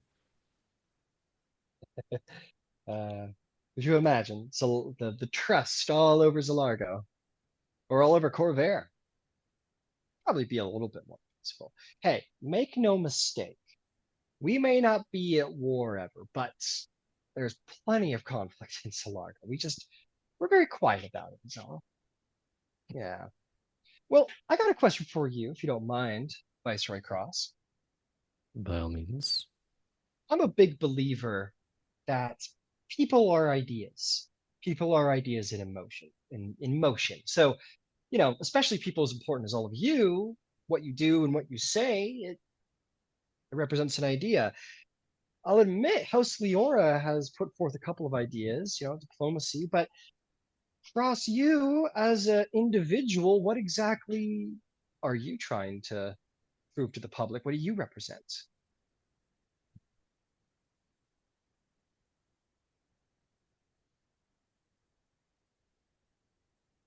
I represent something new, a shift in society as a whole. I am the only Warforged to have ever really be a participant in one of these courting seasons. I'm the only Warforged to have set foot in the Tower of the 12 as a member of a house. And that may change in the future. More of my kind may be marked. Which means that, well, the social hierarchy will shift. You believe that there's other Warforged out there with dragon marks? I want to hope so. And if there aren't, well, if I can manifest one, others can too. It is merely a matter of time. Fair statement. Fair statement. So I'd like to see Corvair change, and hopefully, in the interest of the Warforged, for the better.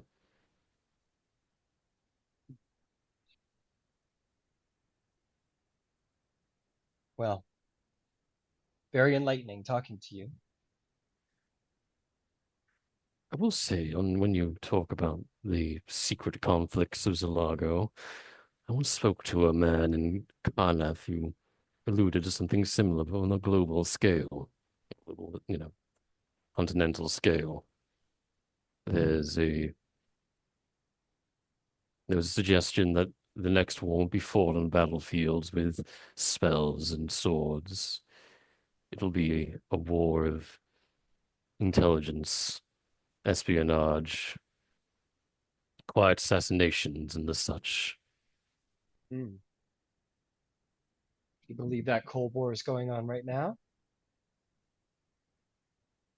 Well, there was that skirmish between Nondair and Karna not so long ago.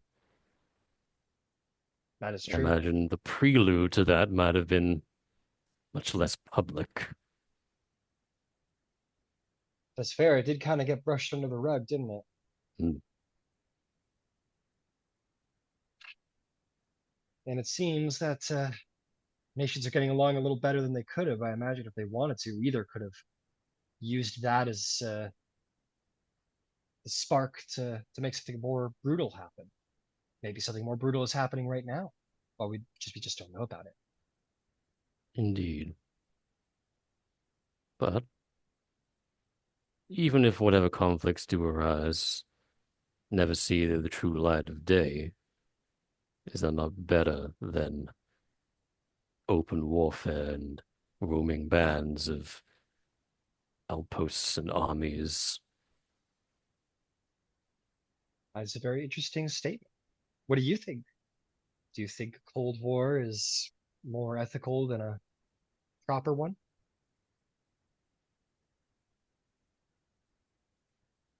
I think it places the burden of responsibility where it's supposed to lie. Wars are fought by the rich and powerful, and yet when a battle is fought, it is the conscripts, the draftees, that have lost and fallen. But in the Cold War, the folk at the bottom of the rung never even know it's happening, and all the risk is weighed on those with the money and the power. Eat the rich, huh? Maybe it's more the priest in me taking over, but I think that when there is conflict, when there's disagreement, when there is even war, it is the responsibility of those in power, those who sparked the conflict, to resolve it in whichever way they see fit. No need to pass punishment onto someone who ever asked for it. Fair enough. In that vein, I almost respect Zilargo for its culture of pranking and trickery. Hmm. You do it to each other. And sometimes the culprit is known, sometimes never found out. But the important part is you always shoulder the risk. You don't pass it on for someone else to do the dirty work for you. Hmm. Well, I'm sure many will be happy to hear that House Leora supports the Zilargo way. I think that makes sense, consider your power comes from speechcraft, which is a lot of what Zilargo is all about. Well, I guess I just have one last question for you. How much of this can I put in the Kornberg Chronicle?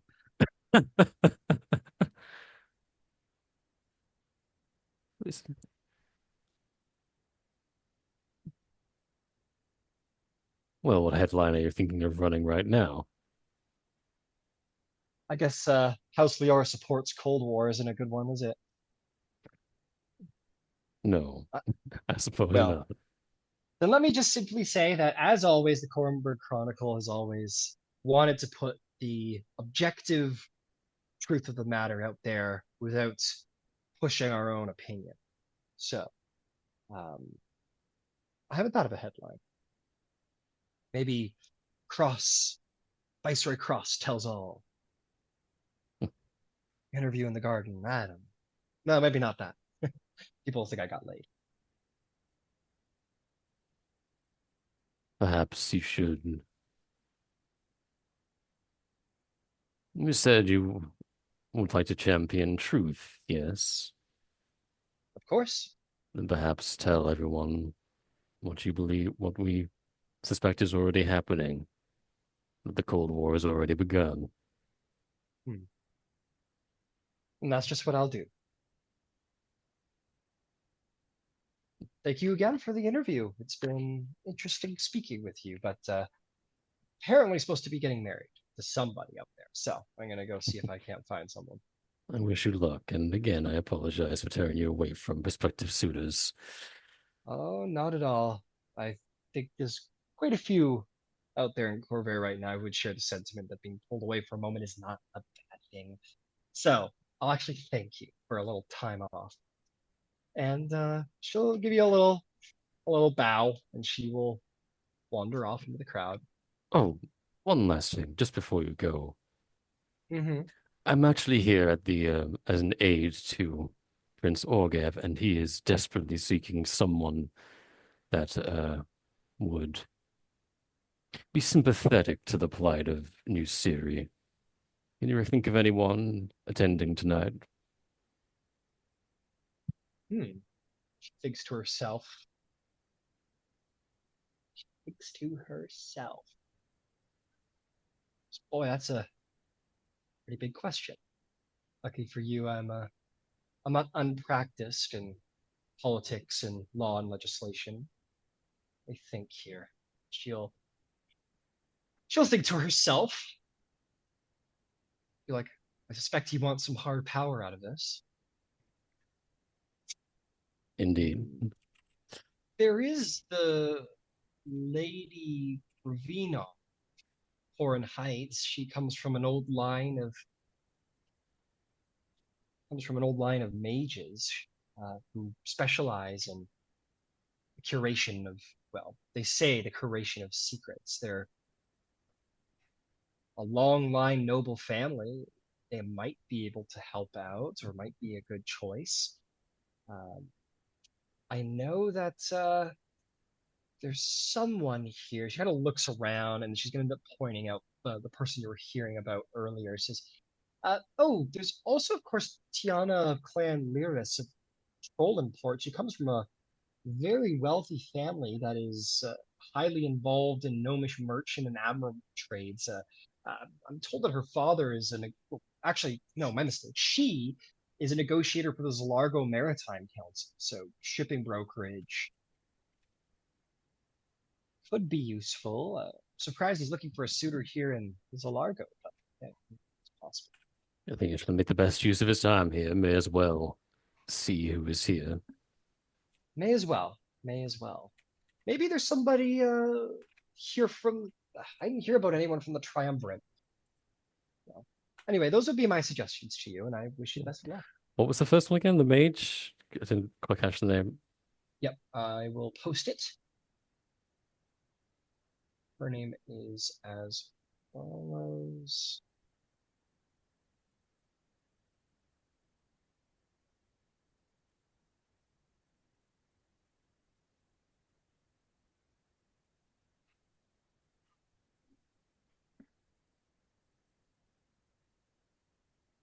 Says, yes, Master Gelvin Docks of Clan Eloran of Trollenport.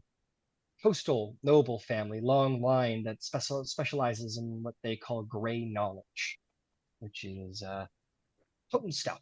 She's not exactly a spring chicken, but she's decent influence in the magical and mystic world. Thank you for the advice. Enjoy your night. You as well. She'll take off. Yes, Baron Rowan. Rowan would like. You're muted. Ah. Oh, there you go. Okay. Oh, you're good. You're good. Rowan wants to find Lois real quick. I imagine Lois was sitting beside you as she was all along, so Excellent. you may indeed find her. And just, can I surrender this to you? Because I feel like this should be in your hands. Like I felt obligated, but weirdly uncomfortable, as it is unlikely I will find a potential mate. And if I Didn't just you give use yours it up? for, like, so would you? It's not a. There's opportunity to be had here. Will I take it off your hands? I have one of my own. I would Didn't you take give it it. away? No, I would suggest using it. All right. As a reminder, Rowan, you gave up your Oh, star okay. emblem. That's what I thought you gave it back. Thank you. Thank you so much better. Thank you. That's No what worries. I wanted. Yeah. I wanted them to take it. Yeah, Thank they you. took it and they said, most graciously, thank you, and you may pose a question.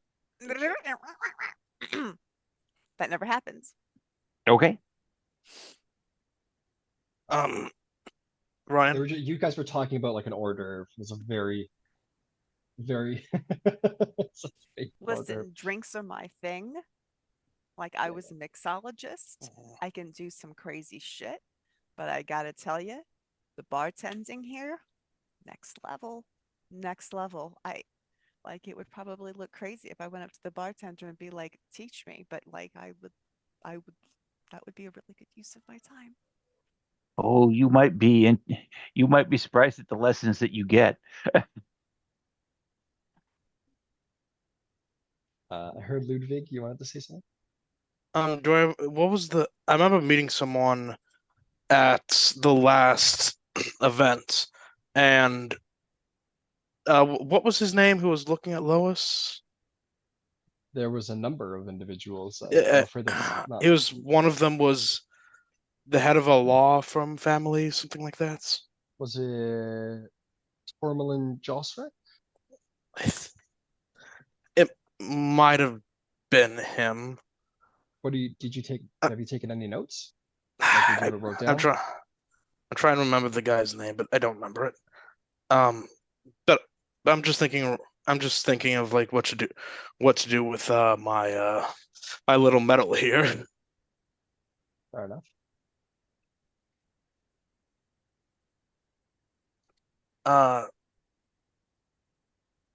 Well, This is definitely part.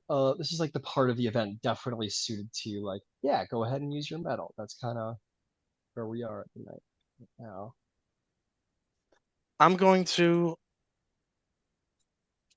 I'm going I'm gonna look around. Do I remember the violin guy? Do I remember him? The violin guy. Oh, V that's Laza. yeah, that's Lois's, the guy who's been chasing Lois around. Uh, Do I see him? Yeah, Violin Irmarza. Yeah, you see him. He's around. Did He's did he, receiving some praise. did he win a medal? He certainly did. Well, I'll go over and congratulate him on the win. He will say, "Oh, well, thank you there, Viceroy Ludwig of House Leora. Pleasure." Ve- Very well. Ve- ve- Very well. Well, congratulations, by the way. Of course, excellent arguments. Well, thank you for saying so. The medal, the I must say that medal suits you much better than it does me. Oh, well, I'll take that as a kind compliment. Thank you very much. I tend to use it rather sooner rather than later. Feels like that was like. And any would you have any advice on how I should use mine?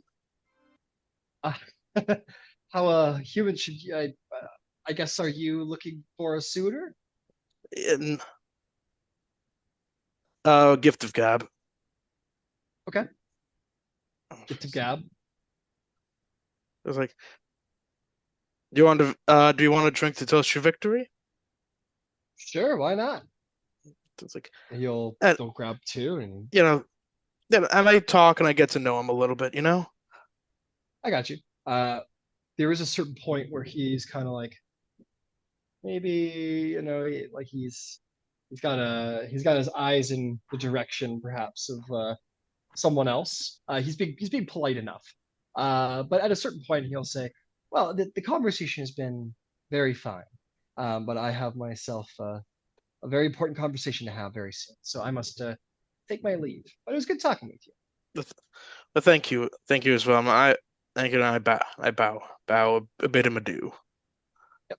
He bows, bids you adieu too, and begins to make his way towards Lady Lois. Now, Lois, I will say for you, as I'm sure you might be looking in that direction. Naldrick's got his posse with him, and he has the thing, and you see he's kind of looking around. He seems to be considering where to spend it, and his attention seems to be divided between maybe yourself and the other three suitors.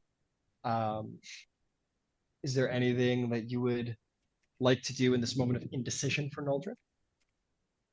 Yes, absolutely. Okay. I'm going to seek out one of the house retainers and say, uh, can you, and I'll hand them over my token. Can you arrange for me to have a moment with Paradin Melisar? Of course, my lady. Uh, and so he will, and you may make your way over. Um, he basically says, like, I'll go get him, present it at the gate, make your way over to the gate, they let you through. Um, let me go see. Who's the suitor you requested again? One more time? Uh, Paradin, Paradrin, sorry, Yeah, Melisar. absolutely. Okay. You are hanging around there, and you find yourself you would not be the only one in this gardens, but you kind of wait near the entrance gate. And sure enough, Peregrine will find his way within. Um, this very well dressed gnome um, approaches. He smiles brightly and he goes, "Lady Lois, thank you for your. I was a little surprised, happily surprised. It's an honor to have been selected by the finest of philosophers this evening."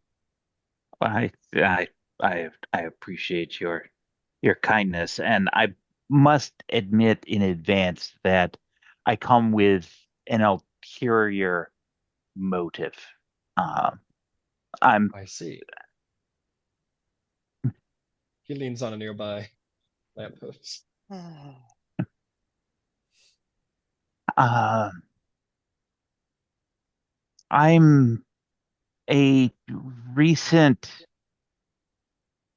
scholar of the the Thronehold Treaty and uh, some of the more esoteric pieces that are associated with that. Your your family is so well known in the realms of finance. I was hoping perhaps you might be willing to entertain a question. Any question you would wish to ask? How much is it costing to maintain that which used to belong to Galifar? It has to be a significant financial burden, I would imagine. I mean, that's a significant amount of real estate that's no longer, is largely empty. And, it's being held on to for, very legitimate, historical and other reasons. But what I couldn't find in any of the documentation that I went through was, how is that cost being divided amongst the the signatory sovereigns? Because that would be a very interesting thing. I mean, is it being divided equally? How much is it? Uh, it's not clear at all in any of the documentation. No, it's actually a very interesting question. And he kind of like unleans, and you seem to have like stirred his interest in numbers and whatnot. He says, "Well, technically, the island of Thronehold is considered its own. It's not a sovereign state recognized by the Treaty of Thronehold, ironically, but it does, however, operate as sort of an independent sort of city-state based nation, much the same as Drome or the Demon Wastes might. They perhaps are not a enlisted sovereignty, but you're asking about the financial burden.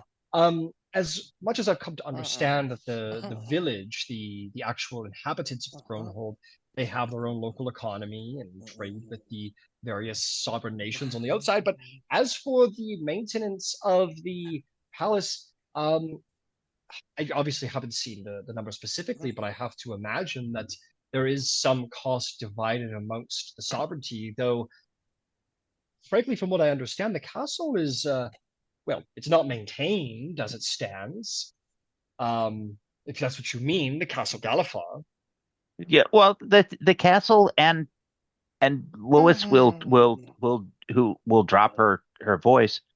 I don't imagine that the Neath contract is being done at gratis. Oh, by no means, by no means. So Make an excellent point. someone's paying for it. Sure, I would have to imagine that the sovereign nations must have some kind of division of cost. It's the only thing that really makes any sense. Exactly, but I couldn't for the life of me find where that was codified anywhere. And you know what you know price that they put on that. How do we? I mean, no, no offense to House Beneath. I'm certain that they are completely reputable, but how much are they charging for that? Oh, you I can only mean, imagine the significance of this. oh, absolutely. So, you know, is that coming as a tax burden to the merchant's house and the banks? You know, what a scandal that would be if they're being, overcharged. Huh? I I suppose. mean, it's so obfuscated, no one knows. And it's not clear in any of the paperwork that I've been privy to, but it's banking isn't my area of expertise or background.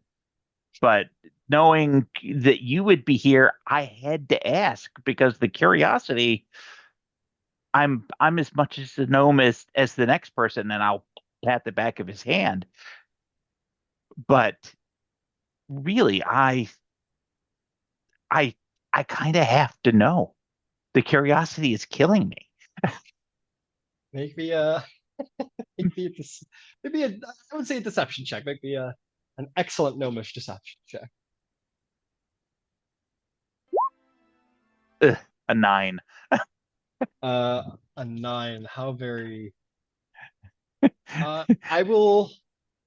Oh, I'll tell you what. I am going to give you advantage for this. I think I was going to give you inspiration earlier, but I forgot to do it. So I'm going to give you inspiration here, especially considering the romantic setting and you're playing into that. Oh God, and that was worse. So Uh, I'll stick with the 9. the 9. He goes. I'll tell you what. Maybe we'll say you kind of tipped your hand with the you don't have any back. He goes. You have no background in legals. I could have swore I heard a very impressive rumor about how you took the barrister exam after only 2 weeks of study and succeeded. Well, that may be true, but there is a difference between talent and experience. And while I may be talented, I don't have the experience with where to look, whom to ask. Oh, Lady Lois, you are a most clever gnome. It is most exciting to be in the presence of a. I doubt a lady in this entire riffraff who compares to your level of intellect. It would be I perhaps you must know the clan Melisar is an old banking family, a substantially wealthy one. I would be honored to take your hand in courtship, and perhaps together we might find the answers to these secrets and experience such experiences could be yours. Well, I will have to take that in due course. I can't make any overt promises. There is still much time in the season. Oh, indeed, but only one more event after this. Perhaps it may be best for a gnome of such great intelligence, splendor may begin to taste the fruits of her labor, and perhaps begin to understand what's on the table. I believe my mother once said you must always get uh, get the Costco tasting sample before purchasing the package, if you know what I mean. I and I will pat his hand as I turn to go, and I will look over my shoulder and go, I prefer a bed over the table, and we'll just walk away. He'll fall to his knees and go, "No, fucked up." Um, and as you leave, Lady Lois, pick a number between 1 and 4, or 1 or 4. Uh, 4.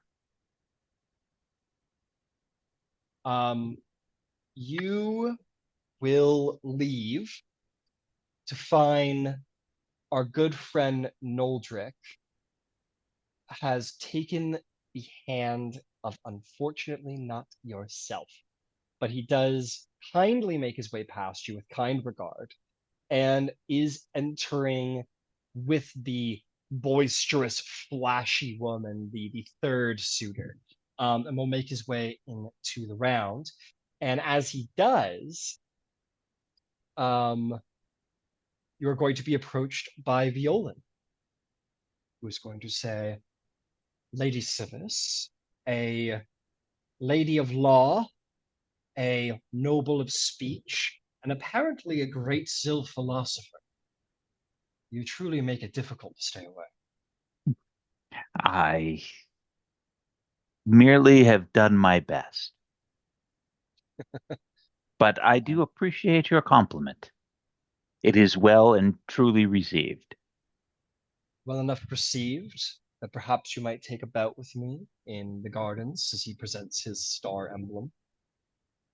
That is your due as a winner of grand debate. Oh, you are most kind. And he will display it, the individual, and you will make your way into the romantic gardens. But before we go to that, let us take a break. It's about that time. In about 15 minutes, we will return to see what happens next. Cool.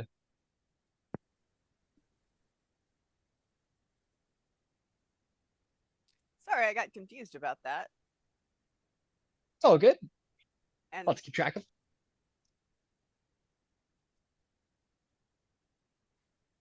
It's all good. super glad that worked out. Now she can just sort Yeah. of hang out. Oh man, guys. I had to try to prime the rumor pump a little bit. So, Prime the if rumor somebody pump. in the banking area starts looking for the, how much is this costing us? Da da da da da da da da, because that's on down the road. Fair enough.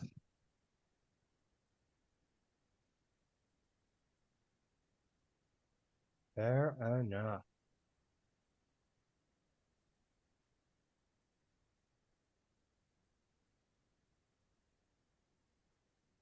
Yeah, so far so good. All right. And it was also sort of a double up that Doldrick, if he was looking and was indecisive, and I opted to go to somebody else, you know, twist the little green guy just a smidge. Absolutely. Well, hey, despite what you said, he might still be interested. I mean, And that's perfectly fine. yeah, absolutely. But let me get something to drink. Absolutely. Don't worry, everyone. We've got 5 more weeks of this in game. Well, Yeah, and it's all his, on us. Lois is done. yeah, she's almost done. Like it's the rest of it is all for us. Holy shit. Yeah, there might be gnomes up in the rest of there are other gnomes in Corvair. They're not all in Zilargo, but hey, Hey, we got a thing. It's cool. We'll be fine. We'll figure it out. mhm.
We'll get back to it once everyone is here.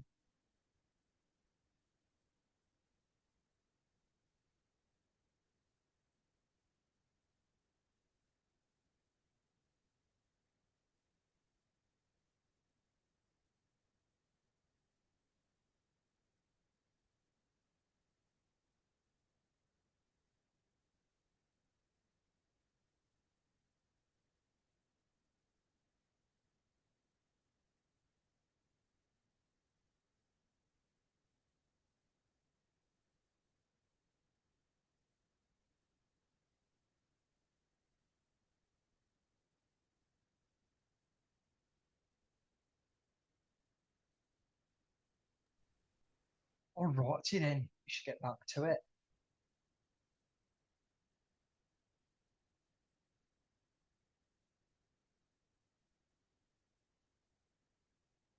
Cool.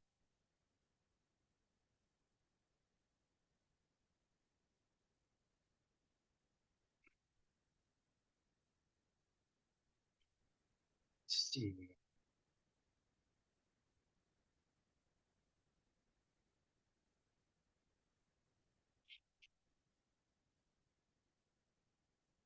Okay, we're ready to go. You guys are, well, we'll start outside of the fenced-in area for a moment. Prince Orgrave is going to continue to look a little busy, shall we say. Yeah, lots going on over there for that guy. He maybe gets like a breath for a moment there and is kind of enjoying that moment. Yeah. And is there anything the three of you would like to do before I come over to Lois? I see the prince is being swamped and is a little exhausted. Yeah, he's having a moment's breath. I'm gonna. Here's an idea. I'm going to go over to the prince, checking on him, and say, would you mind looking at the gardens with me, the the metal? Get away from the crowds for a minute." Oh, sure. A fine idea. Fine idea. And you can use your thing to get him out of there. Yeah, I get him out of there. I do him a favor. Yep, and yeah, we'll say you get into the gardens after Lois goes in. He'll leave two guards at the gate, but two guards will come in and kind of give distance, and he'll say, "Well, thank you. I must admit, it is quite busy being me, I suppose." I can hardly imagine. I can hardly imagine. So you had to put up with back there. It's comes with the job, I suppose. Happy to be of service to Yes. whoever Well, is curious. As Cross has likely told you, my name is Ludwig Drager de Leora. Can you turn Yes, down wow, that music's loud, isn't it? I can't even hear it, so I'm sorry. I've been turning it up because I literally can't fucking hear it. Okay. But as long as you guys can hear it, I guess that's the important part. Yeah. He goes, yeah, so no, we met on day one. Exactly. Yes, I recall. Well, properly introducing me, and I'm. How about for this time right now, we just don't talk about politics or the future of Leo or Sire or any of that for a small bit of time tonight. I can hardly remember any other topics that exist, but yes, I would like that. Wonderful. Let's walk and talk. What feels like? So, what's your favorite book? and this is the type of conversation we just have. Yeah, I have a little small talk with the prince, and yeah, and he kindly enjoys the indulgence. Yeah, and you guys just kind of chat for a bit and leaves the politics out. Yeah, I just take the weight off his shoulders for a couple minutes. Yeah, and as you guys return, I'm sure he is well back into the fray. But I appreciate the moment's rest. Uh, Big thank you. It feels like the pleasure is mine, Your Highness. Good luck the rest of the evening. And I look over like the crowd, like, you know. Well, thank you very much. And he'll defer. Mm-hmm. Awesome, Luke. Good job. Thank you. Good job being a pal. Mm-hmm. Being a bro. Yeah. Okay. I'm gonna head over to Lois. I did have So, oh, one thing. sorry, Cross. Go for I it. wanted to go to the prince to like because he asked me to suggest someone to like for him to take to the gardens, and I Absolutely. have come Yeah, up we'll with a see you get that name. person. All right, all right. You make your way over. We'll say you grab him when Luke Big's done with him. He goes, "Oh, Cross, good to see you. How's your investigation?" Well, I've got two possible names. I suppose I'll let you decide who you'd rather try. There is a Tiana from the Zilargo Maritime Council. I passed by her earlier. I don't know if she's particularly popular, but she's interested in increasing Zilargo's military presence. And then there is Galvana Dux, a Lorin of Trollenport, ties to the arcane and possesses something known as gray knowledge, which I don't know much about, but could be of interest for New Syria. Hmm. Interesting. Very interesting. Well, thank you. I'll have to take some time to consider. Do you have a recommendation? Which one? Out of the two, between you and me, based on what I saw of Tiana, I don't think she's overly popular around here, at the very least, not a particularly gifted speaker. And that counts for a lot in these parts. So perhaps best to take a chance on this Galvana. All right, this Galvana, this the trade, the Maritime Council. Oh, she's the Maritime. I think I might have. Did you mix up like who's who? No, 'Cause- he's mixing them up. Yeah. But I gotta go through my notes here. The Trolley part one is the Tiana oh, is the merchant, the Maritime Council one. yeah. I said Galvana, not the. Yeah, he goes, all right, Galvana then. Interesting. All right, I'll see. I'll meet her, I suppose. Excellent. Thank you for thank you for looking across. I'll see how it goes. At your service. He'll give you a hand on the shoulder, and he will find his way over and present the star, and he will head into the gardens and um, meet his prospect and see how well that goes. Well done, Cross. All right. With that, I'm gonna swing over to Lois. All right, Lois. You make your way into the gardens with our new friend here, or not our new friend, very old friend, Viola. He says, "So, how is your night going?" It's the debate was lively and interesting. The ramifications of which I'll be interested to see as the next days follow. But I had an opportunity to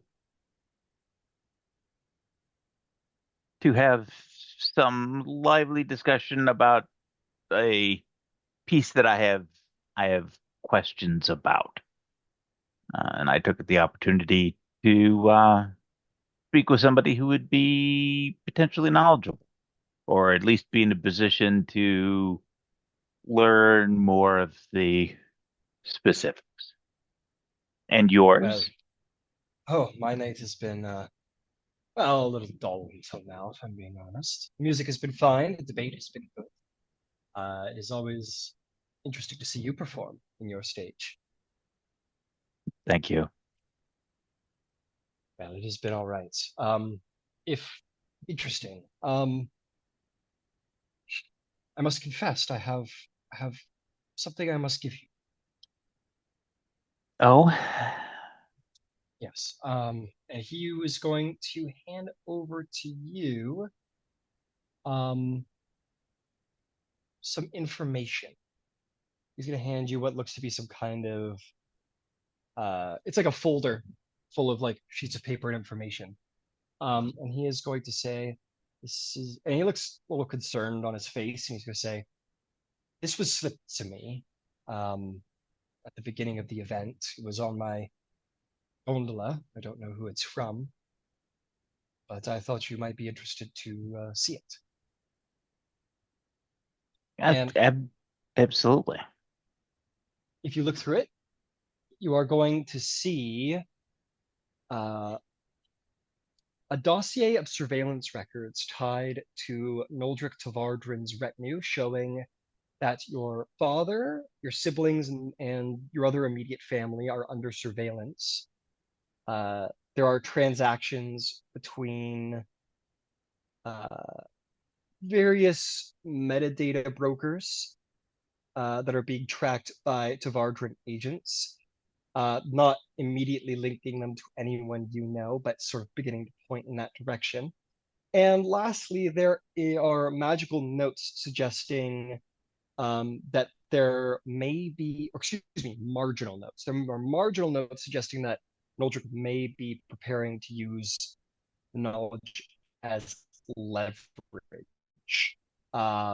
suggesting like the weight of how helpful something might be as blackmail, so to speak. And Bjolin will say, Lewis, I just thought you would want to know what kind of structure the union you're hoping for might be built. I I truly appreciate this bit of foresight. I would have brought I it to you sooner, but I could not find for us a private moment, unfortunately. I I I think this is sufficient to the task. I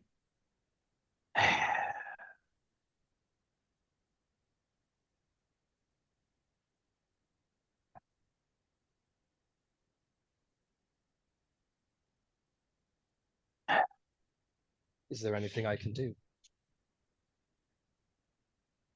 I would not to place any burden or obligation on you. That's It, not I fair nor appropriate. Uh, I firmly suspected this sort of thing was going to be part and parcel, given the fact that uh, Doldrick can take very few actions without his matriarchal approval that would be a indicative agent of somebody who operates and she'll gesture towards the portfolio that has the Lady Tilvarden's thumbprint all over it, though I'm sure it may be with due consideration.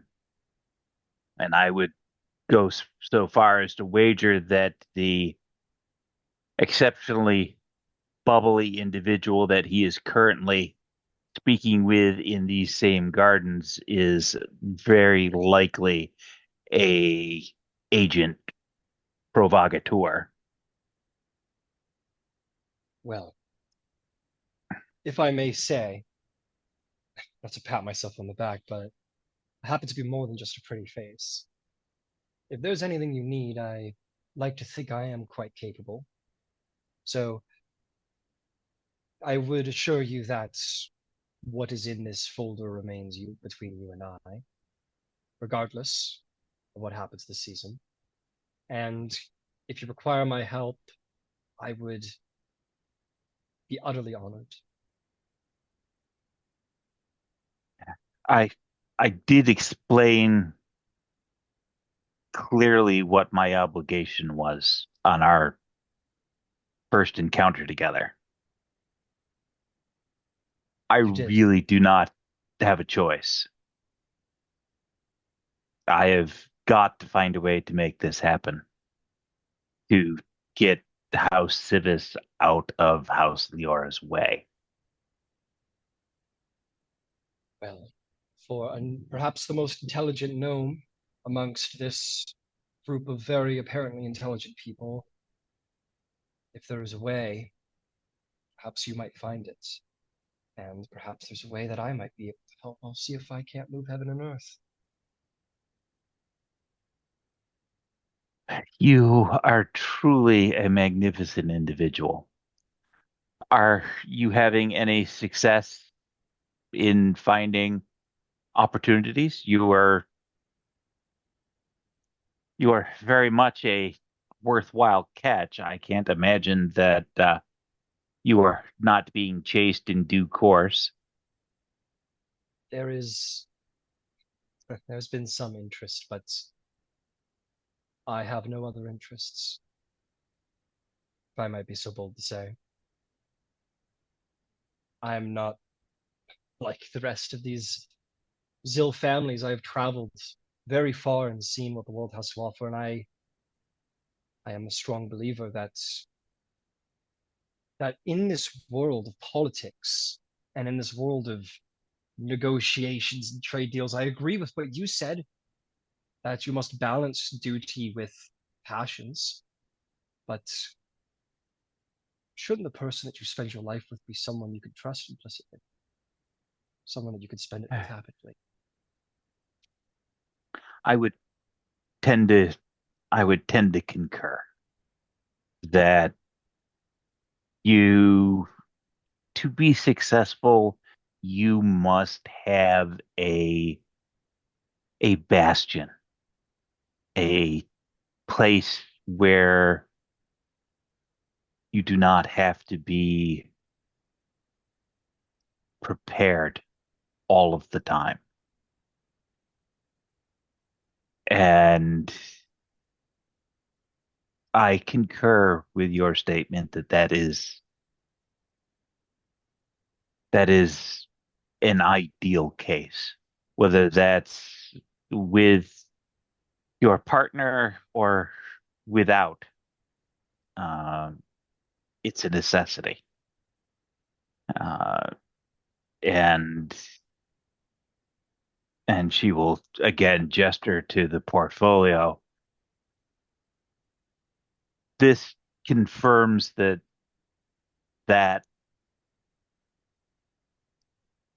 would not be my bastion, and that is more troubling than I can give full weight to.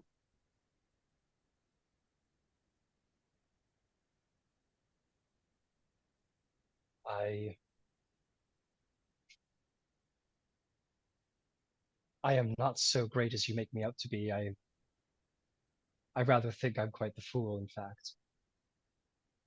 I chase. I.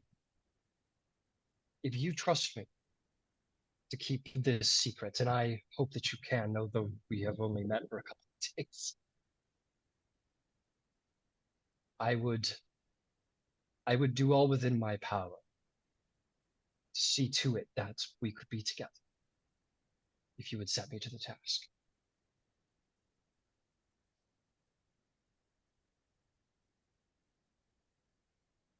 I do trust you with this. And to prove that, I will share something additional. If you have the opportunity to acquire real estate at Thronehold, you would be well and truly served. I will see what I can do. I admit I will see what I can do. I will see what I can do. I would ask you, though, if you truly trust me and you wish to prove it, then kiss me.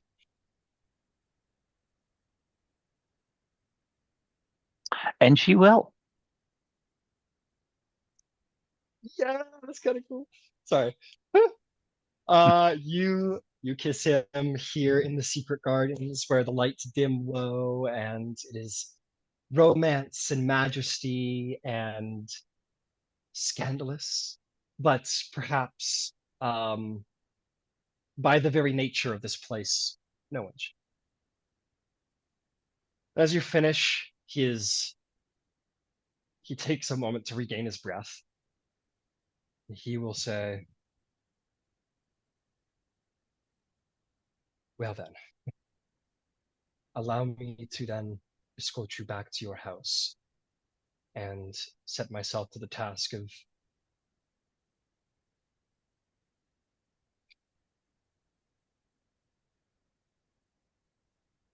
helping saving you from this Noldric fool, for me, who is perhaps more of a fool, but still."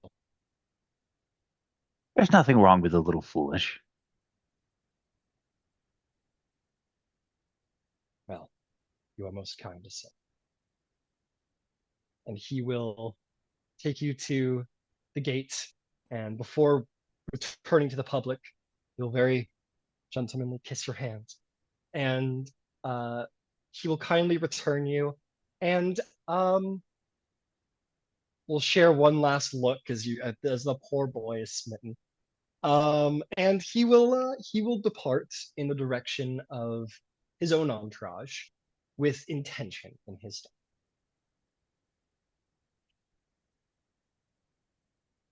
What are you up to, Lois?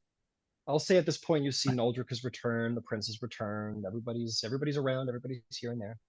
Uh, well,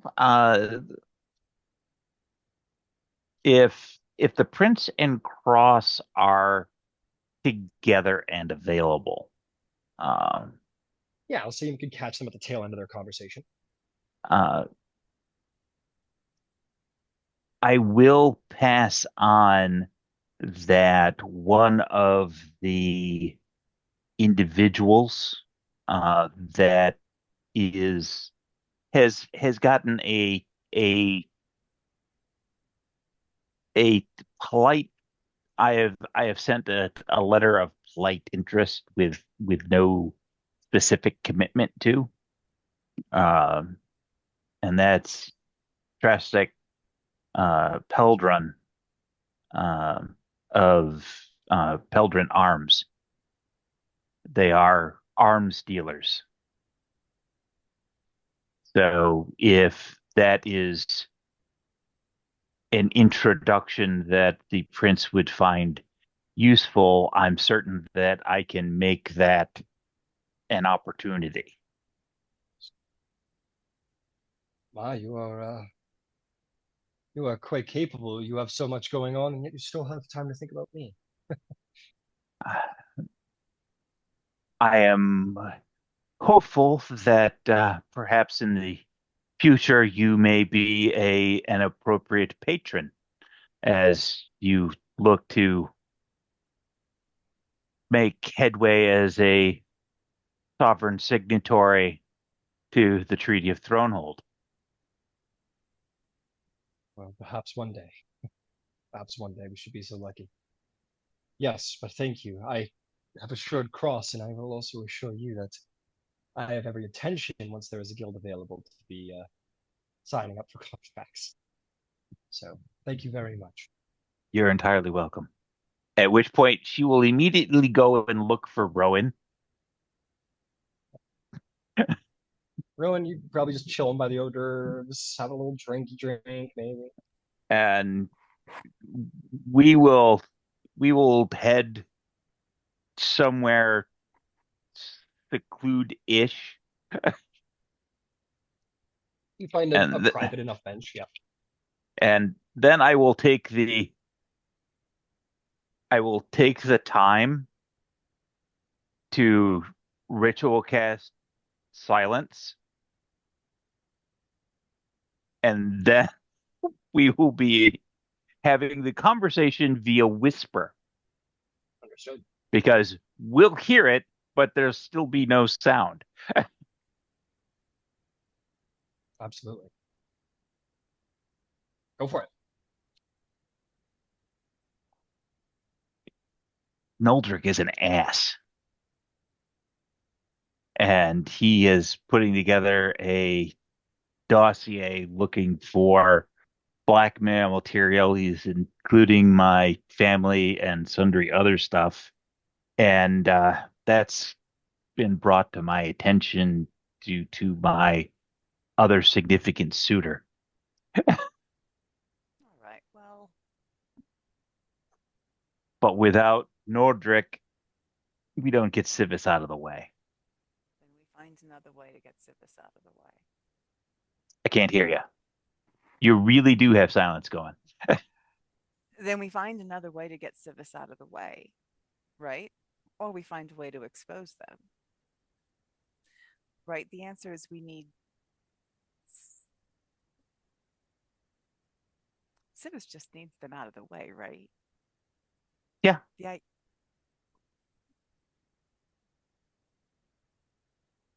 Well, I mean, the easy way was for them to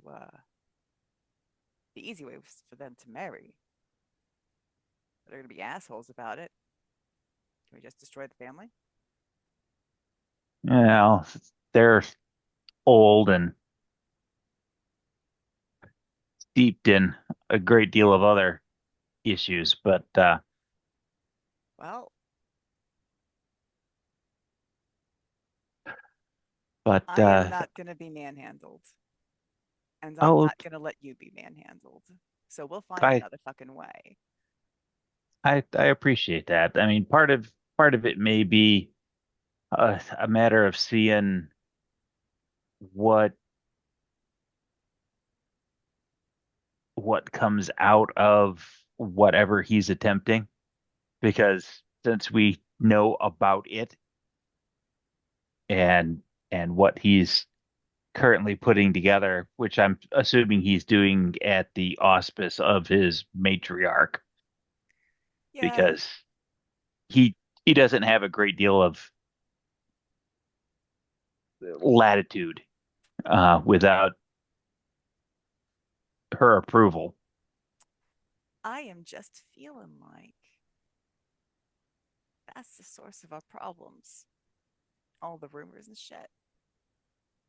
That's what it's feeling like. That's, And that could well be. all right. We'll figure like now we understand the terrain, right? We got the Indeed. idea of the fields. So we'll win the field we're playing.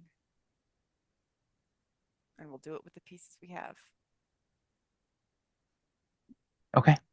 I just wanted you to be duly informed Yeah. because Yeah, I know. while not unexpected, I'm I'm curious to see what the implication is going to be, but my response to it is probably not going to be measured or diplomatic.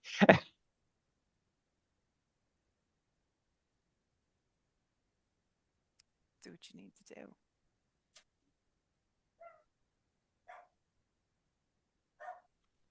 At which point I will dismiss the silence and we can be about our way. All right. All right. At this point in the evening, there is going to be a call that goes out, essentially saying, ladies and gentlemen, the silent symposium shall begin shortly. Guests will participate in a no words allowance of social rounds, where other gestures, expressions, and illusions may be used to communicate, but not the spoken word. Use your creativity, and perhaps you might be able to gain yourself some tokens, some favor, some promise. Hopefully, your intuition, your charisma, and your ability to improvise will come forth. Very well. And as the couple short moments pass, basically it's sort of gathering people from the gardens and gathering people to be ready for it. And the MC essentially is going to say, very well. For the next part, we have had a secret request for the question of the debate. Here in the Silent Symposium, you'll have to answer this question to those around you, no word allowances and so forth. So we wish you the best of luck in being able to demonstrate your comprehension of our secret topic today. So all quiet, and everyone's kind of brought to a hush. Says, very well. And is going to gesture up to the stars, says, look to the stars to see our secret topic for this evening. And scrolled across the sky, you are going to see the question. Should diplomacy be ceded to those who enchant hearts as easily as they twist facts? I'll repeat just in case. Should diplomacy be ceded to those who enchant hearts as easily as they twist facts? There's like, he's like, there's clearly some like looking at his staff like, oh, that's pretty fucking targeted. What are we doing, guys? And there's a lot of looks from the staff. Oh, and then nobody seems to really understand where the question came from, and the silent symposium begins to sort of grow in noise a little bit. If you like, people, this is supposed to be a silent symposium. I mean, it's a fair point. I mean, we'd love to have an answer. And this volume begins to sort of arise. And you see a lot of eyes being turned in your direction, Lois. You're taking the front of the stage tonight, as answering not just one, but two questions tonight. And maybe some people turn and go, well, what do you have to say for your house, Lady Lois? Yes, or perhaps you. It's a fair point, a fair question. And then the people are like, please, everybody, this is not how the symposium was meant to go. What does everybody wish to do? That's sort of the atmosphere of what's going on.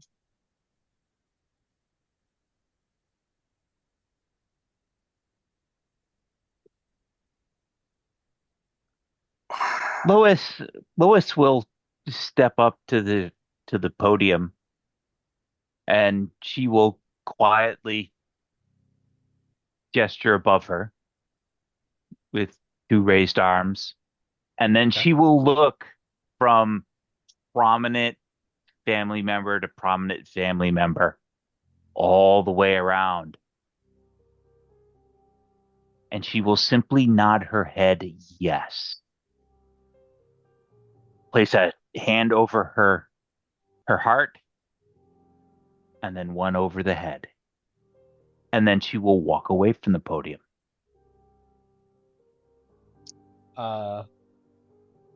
Make me a persuasion check.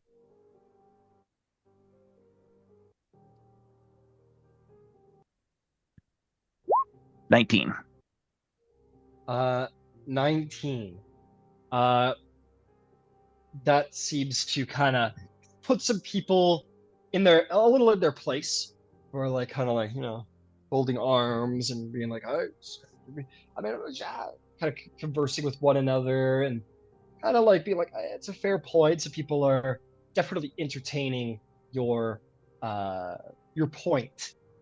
Absolutely like, well, it's how Zilargo runs. Can we really judge? He goes, but that's not fair. We don't twist fact. There's surveillance, and some debate still carries on as they go.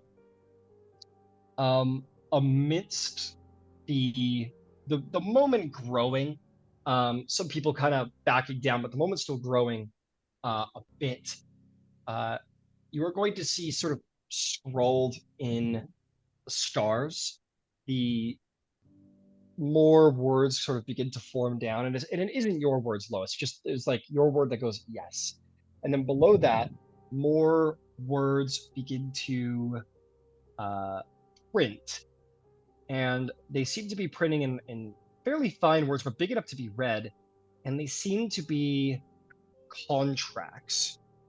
So there's like one contract and a second contract, and one seems to suggest House Leora has made some kind of deal with House Civis, and also made a deal with House Tavardrin that are in conflict with one another, that are sort of fucking over both groups for the sake of House Leora, which I will say for you guys, being Council Viceroys, know yourselves to be false, not true. But these false contracts sort of scribe across the sky. And the you see that the clan house is going, where's this being printed from? What's going on here? There's a little bit of a panic from the staff as they look up, and some unrest kind of begins to grow. I will say you're still on the podium when this happens, Lois, if you wish. Do you wish to keep going to try and abate the concerns?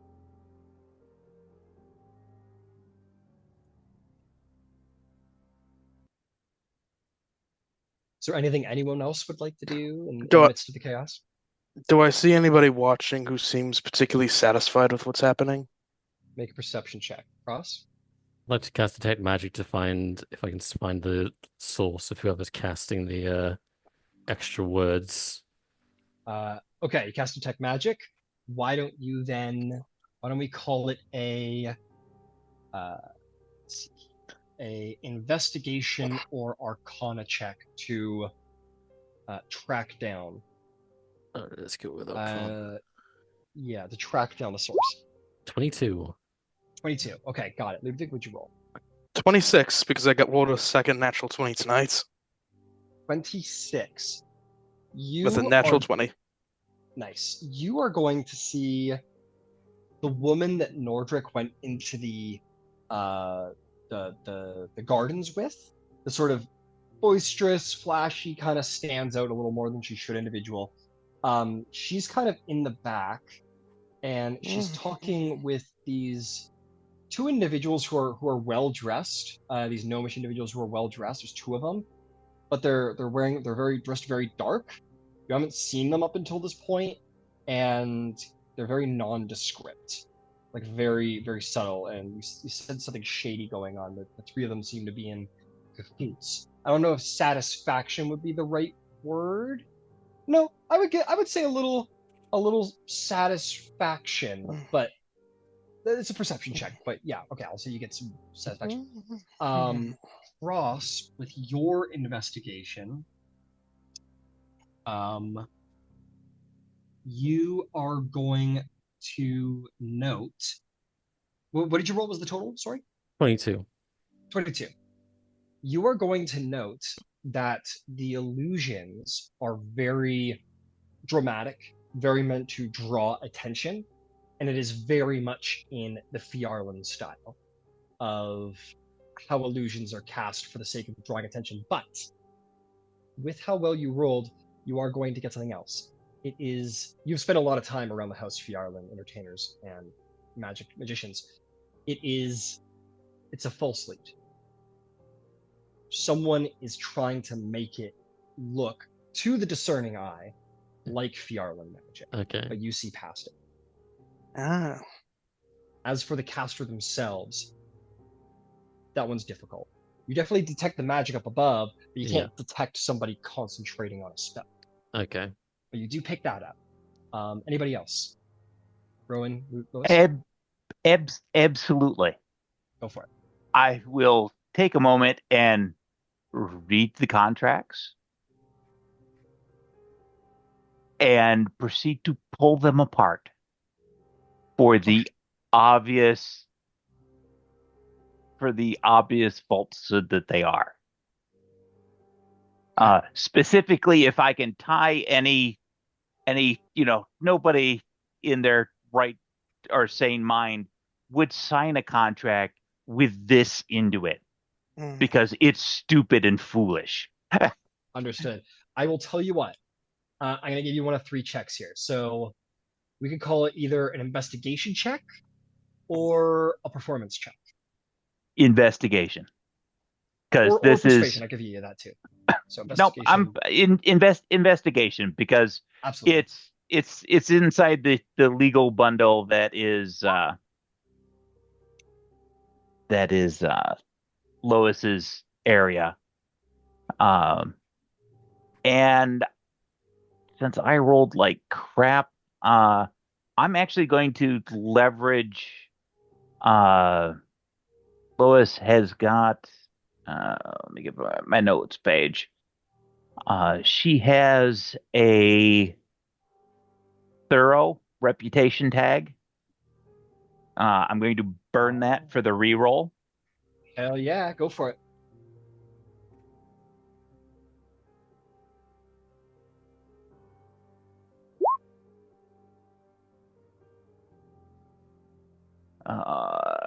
And do worse.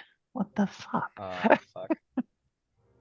I will say this: you can, I believe as I've had it written, if you happen to have a token of favor, you can burn those for a reroll, like a luck reroll, basically. I'm gonna go double check, but I believe that's how that goes. If you would wish to. Well, you could burn it to lower the DC of a check to come to meet, perhaps come to meet with your roll. I'll do I have the option of keeping the first roll, which was higher? Yeah, sure. In that case, I'll keep that because it was still a 19. 19 still because I come with a +10 because I have expertise in investigation. Investigation. Incredible. Rowan, and before we get to that, Lois, Rowan, is there anything that you would like to do? In the heat of the moment. No. Rowan is watching Just the chilling. show. No, I mean, if someone was looking at her, they would see that she's kind of scrutinizing everything. But so far, Lois doesn't need her help. Okay. Very well. Very well. Very well. I would say some people definitely look at your direction. There's all this stuff going at Leora, and you're the Baron. So anyone who's like, well, what are these contracts, the conflicting contracts? What is House Leora up to? And so absolutely some people, Lois is holding the attention, but plenty of attention is being directed at the whole party. I am going to wait until Lois is done before I speak, because right now she's got a rhythm. She's got control. I don't need to fuck with that right now. Got it. Okay, Lois, you rolled a 19. Yep. I'm gonna do a little roll up here from a mob. It seems that you begin to sort of like, okay, where do we begin? Like, what are we doing here? And you start to talk about the conflicting information and whatnot, and going against the reason of the thing. It's a little hard for it to get through to everybody because there's so much like commotion, and not everybody's sort of like listening. Which I'd say, Rowan, you can help with. Like Lois is probably doing a good job. It'd be great if they could pay attention. So if you wanted to like throw a roll to try and be like try and chill out the mob a little bit, you could roll if you've got some special feature, but I'd call it like an intimidation. All right. Does she even have proficiency in intimidation? Wow, no, she does not.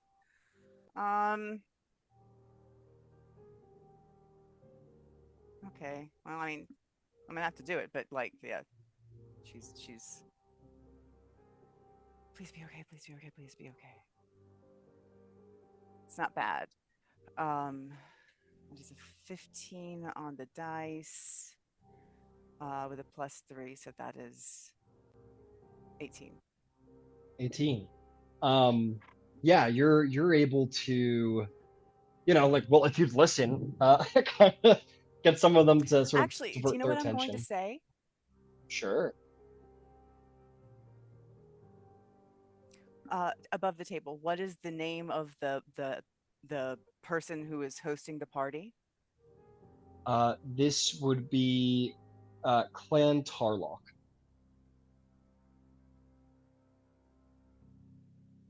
The clan as a whole is conducting it. I gotta say, the hospitality of Clan Tarlock is a shining example. Wouldn't you say?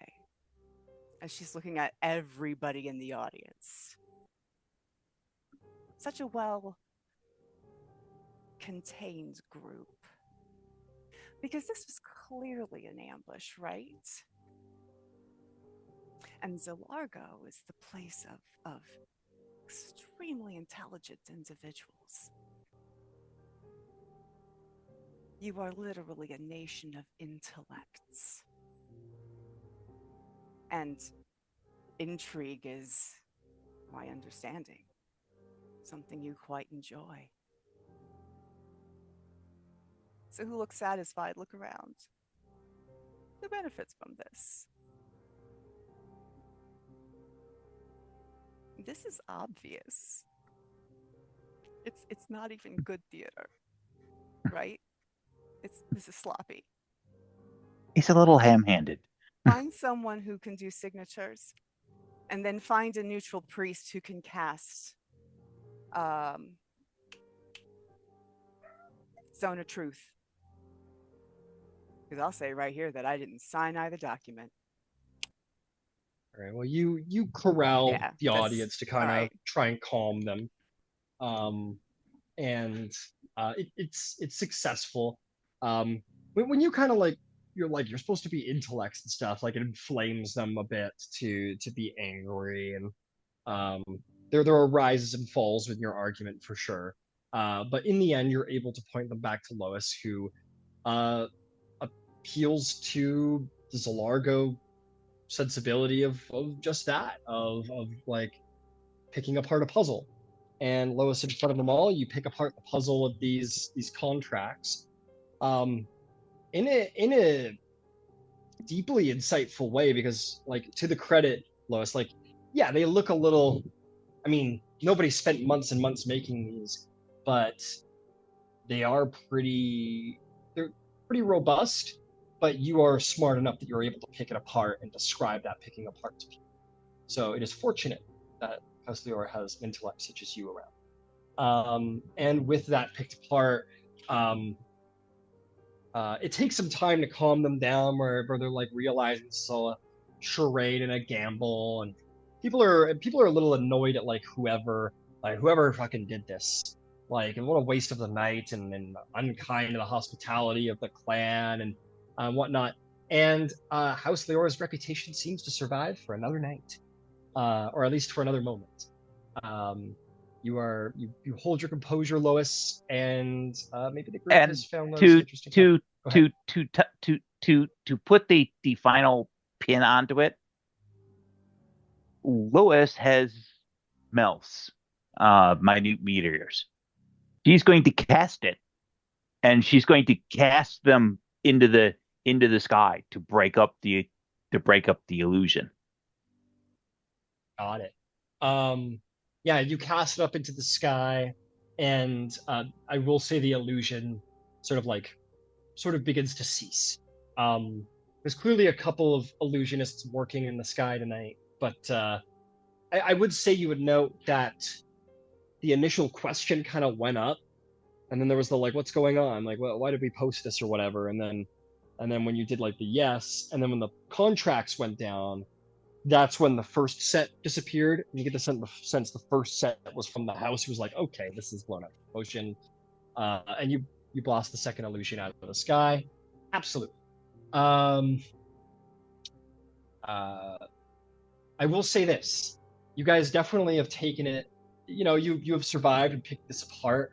But there are some raised eyebrows. There are, Steve, you definitely, as you're making your way around, there are some cracks that have been made in your image in Zilargo. People are people accept your analysis of the contracts and whatever, and it has been proven false. But you guys see the looks around, whereas people on the surface are like, oh, how like ridiculous, entirely unfair. But others, but still, you can see in their eyes, your reputation took a hit. Yes, Ron? Go ahead and Ludwig. As Rowan and Lewis was doing crowd control, like I look over the cross. Is he near me? I'm by the prince.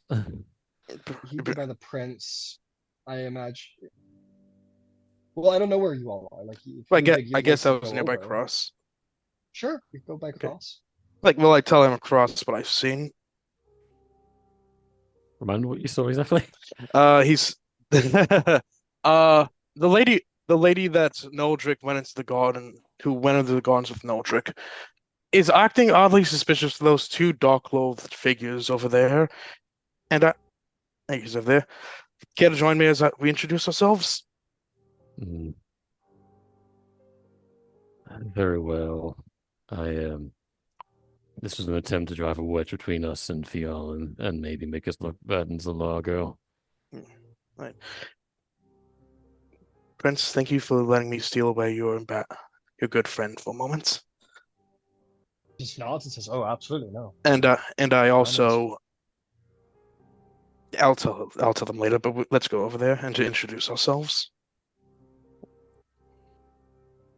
You head over, and in a very Jason Bourne kind of way, as you two are kind of, and as a reminder, you guys are a bit of a show here, like gnomes. You guys are Excuse me. heading... We look calmly, but like sure, but regardless, you're like your arms and shoulders and heads above everybody else in this party. So you guys walking in that direction is a sight. So as you're making your way over there, Ross. She remains, but the other two move to depart. Yeah, we're gonna be outside of this company.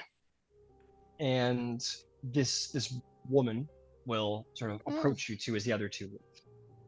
Or kind of begin to walk in your general direction. Is Shell with me or like behind me? Sure, yeah. I don't think Shell will be your side. I'll like look back to Shell, follow the two. Don't kill them, just follow them. There's a nod, and and as he goes to walk by, the woman goes, "Hello, sir," and he literally just kind of like bumps by her, and she kind of, and he just walks by with focus. Yeah. I will kindly introduce myself. Oh, I'm sorry for my friend over there. He's not the best. His social graces are not the best. You must forgive him. I'm so sorry. Good. I never got a chance to get your name. I'm Ludwig de Leora. Who this is Cross de Leora. Who might you be, my good lady? I am Pelic Brightflame. What is it that I can do for you? Well, for one, we haven't got a chance to properly meet. But but given this commotion going on, I'm surprised some people choose to just stay on the sidelines and don't seem to be interested at all. Oh, I am very interested in what your house seems to not be involved in. I assure you, if I could quite imagine everybody else here as well after all of this drama. I see. You don't know. You wouldn't have any idea how this whole hullabaloo came about, now, would you? I assure you, I have no idea. Insight check. Same. for it. Go for it. Go for it.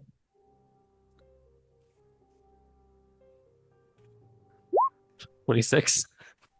26. Ludwig? I 13. A 13. You, Ludwig, think she's like, of course she's fucking lying. Like, duh.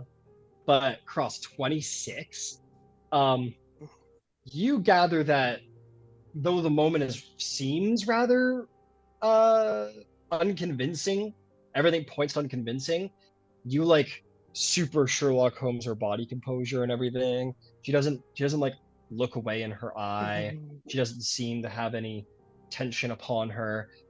Surprisingly enough, she doesn't seem to know what's going on. With that said, you don't think she isn't without her own intrigue and her own satisfaction. For some reason, she does seem to have something against Leora, but this wasn't of her composition. Okay. Well, I look across and say, "Well, thank you for your aid, ma'am. We'll be on our way. Have a very good evening." If it's all the same to you, Ludwig, I'd like to speak to her alone, if I may. Well, if you so insist, have a good evening to you both. And I give them both a bow. Well, what is it that I can do for you, Warforged? You're not the biggest fan of our house, and yet I can't quite discern as to why. We've never met.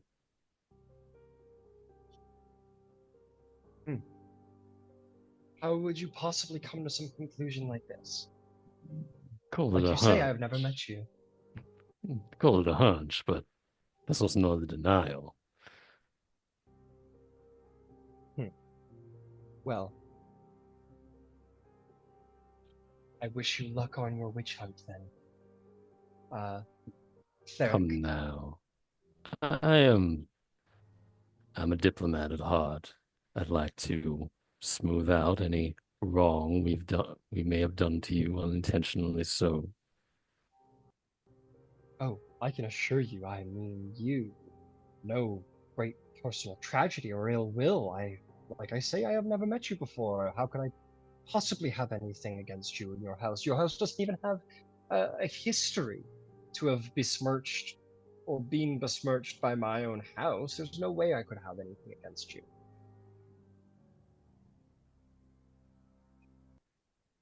The insight check that.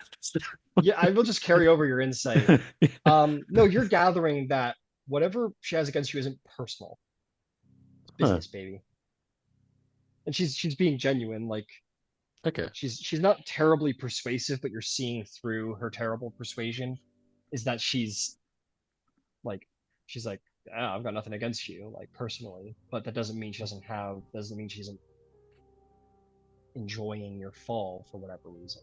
Not fall, but you know. Well, then if there's no ill will, what's that curl of a smile at your lips at seeing us embarrassed at the ball?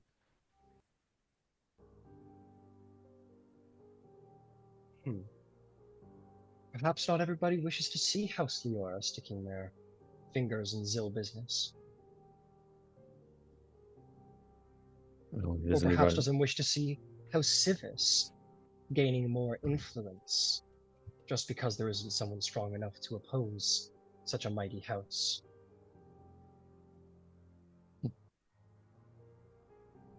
Have you ever considered what your actions would do to the sovereign nation of Zilargo if you were to succeed?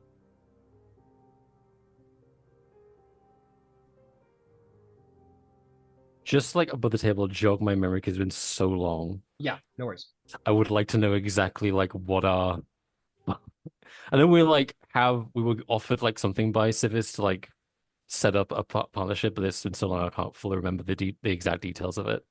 No worries at all. Essentially, it's this. House Civis has made you a deal. Your end of the deal is that you are to secure a marriage alliance I'm just getting out all of the everything. You're securing a marriage alliance with Tavaldrin, Clan Tavaldrin, Noldric being the most eligible right now. And what Civis gets out of it is that the Tavardrin clan will get out of the way of something known as the Dalthoran Concord, which is an alliance of Zilargo merchant families, and that have been long-standing clients and partners to the Tavardrin house.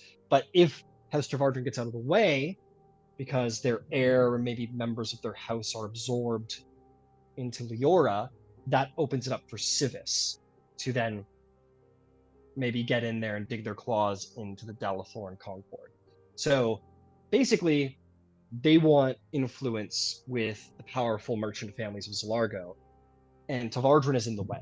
And what gets them out of the way is this marriage contract, because right now they're not getting along with the trust, but they usually get along with the trust. So that's what you get.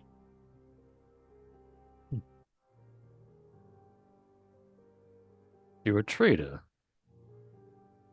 Well, a merchant of some sort. Merchant? Of course I'm a merchant. I come from the esteemed family that I come from. Why would the Bright Flames want Civis to stay at arm's length?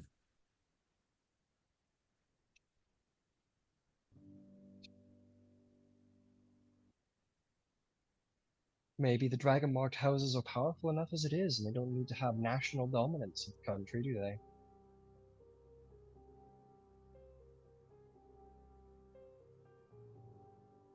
But of course you are dragon-marked, so I'm sure you do not share the same opinion.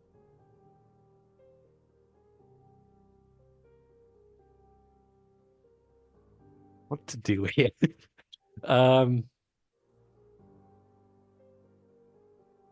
I'll just sort of raise like a finger to like where my I guess my lips would be.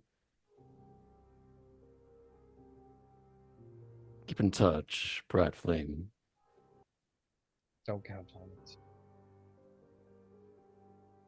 And she will curtsy to you, and she will a little less kindly, as you might expect in such a setting, will saunter I was trying to convey something there.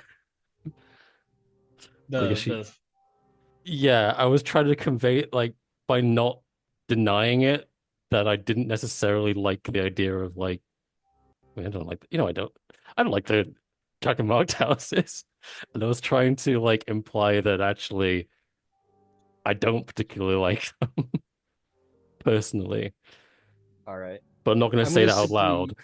I'm gonna simply say that I'm gonna simply say that you're like, you made this signal and the individual just missed the cue. Damn it. And you Switching recognize smart. that she missed the cue and you're like, oh, Fucking idiot. Yeah, fucking idiot. In that case, no great loss. If you couldn't see it, then she's not clever enough. Fair enough. Absolutely fair. I rolled for it too. I was like, yeah, I don't see it. All right. With that, and the moment sort of calmed a bit, and the clan and Clan Tarlock trying to sort of salvage the evening is going to say, very well, let us come to the Starlight Declarations, everybody. A time for political statements or philosophical vows, romantic confessions. Speak your single truth aloud to the sky. Be eloquent, be daring, show your dedications to whatever you may dedicate yourself to. Our elders might perhaps be quite excited to see such things. And some people begin to do this in the sense that the events that have transpired have taken some of the air out of the event a little bit, and maybe some people are beginning to make an early leave, Other people who are still interested in their own courting, such and such. Like one person says, "Oh, I've always loved you since I was in it," and some declarations continue. Prince Orgrave doesn't. He comes back. He finds you cross, and he'll say, I spoke with the gnomish woman. I don't know if she's quite what I'm. I don't know if she's quite what is going to be the best to serve New Syria, but I'm going to keep her in the back of my. Well, we were never intending to marry from Zilargo anyway, so. Zilargo's a little far away from Syria, I admit. But you never know. Lightning could strike. I need to speak with my Baron. I completely understand. Sorry that this evening's going the way it is. How strange. Well, this is just the fun of house politics. I think it's just the fun of politics, period. Don't I know it? So, yeah, you do what you got to do. And I'll go find Rowan. Okay. And Lois will make her way to give a declaration. Oh. Okay. Lois, you go to make a declaration. You stand up at one of the podiums and say, I would like to personally thank House Tarlock for a wonderful evening. They have been magnificent and gracious. I would like to thank whomever cast the gauntlet during the most recent event. And thank you for the challenge and the interest. Because allow me to assure you, in Zil Manor, I will find you and I will persecute you to the letter of the law. If you wished enmity, congratulations. You have mine. And thank you for your kind service. And then she will turn and walk away. It's time to go. okay. You walk away. Vengeance Paladin gained 3 levels of Paladin. Okay. Rowan will Incredible. fall in behind her. On her right. Yeah, you guys begin to make your way out. Yeah, you guys begin to make your way out. You guys find your way down to the gondola that'll begin to take you through the streets, the canals, in the direction back to your estate. Some of you can start kicking off shoes and boots or whatever, and you find yourselves in common company. I'll say, Orgrave is in the gondola head, and Leora is in the gondola behind. Well, I wasn't able to identify exactly who tried to defame us, but I did learn a couple of things. One, it was staged in such a way as to make us think that it was for y'all and selling us out, which was an interesting way of presenting the lie. The other is that while Ludwig identified someone who certainly does not like us, Lady Brightflame was not actually responsible for the attack on our name, but it's likely one of the other merchant families who is trying to find a way to prevent Loisana from marrying the Don't drink. the Tavaldran family. They'd rather stay out of Zilargo mercantile business. You know, that's unfortunate. Like, they could have. I think you're muted. You're silenced. It has to do with where the mic is. You know, they could have come and spoke to us. They could have pled a case. But they decided to act publicly. And that requires a public response. Above the table is today the last session that we could use our tokens that we have. Are those Which token tokens is going to that? go? We have tokens with I have Tokens of favor, yeah. Yeah. I'm not gonna be like, oh, you worked really hard for these tokens, so I'm changing the system. Now you don't get them anymore. So you're good. They're either going to translate into something new, or you're gonna hold on to them for the time being. Because I'll burn tokens on this. It's worth it. I'm going to burn tokens. Yeah. You can if you want. I'm not going to just be like taking them away. Okay, with the cool. new system. So they implicated Fjarlund.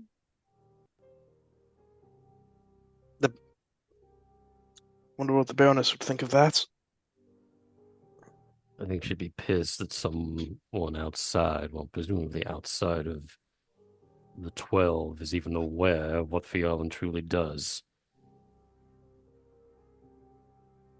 They know we're close to Fjarlund. That's as much. That's Brian. Would it be safe to say that's public knowledge? What is? Us and Fjarlund being like close. It was in the paper. Yeah, it was in the paper. Yeah, it was exactly. So it feels like anyone could have learned that. And for what it's worth, I'll now tell Ludwig and Cross that Nordric has been building a dossier on myself, my family, to greater or lesser degrees, the rest of House Leora, to find blackmail leverage to facilitate whatever it is that he wants. And while he is the key to our arrangement with House Civis, I am unimpressed by the approach. I am unimpressed enough that I am looking at some other options. And as soon as we get back to our residence, I'm going to be reaching out to Lady Sira from the Eyes to get the Eyes dossier on this guy and his family. You think they'd have one? I'm pretty certain that they do. If he's influential enough to be, as a family, in the way of House Civis, they're influential enough that the Eyes of Andira will have a dossier on the family, if not the individual. True. And Sarah owes me a little bit of a favor, so I'm hoping that we'll be able to leverage that. I could try and reach out to Nara for some help down here potentially. If the rumors, I'm sure the rumors will come out about this. Could we help? Like, do you think she could help at all? It's involved. The people behind this tried to blame Fjarlund for it. I feel like she'd be interested in that.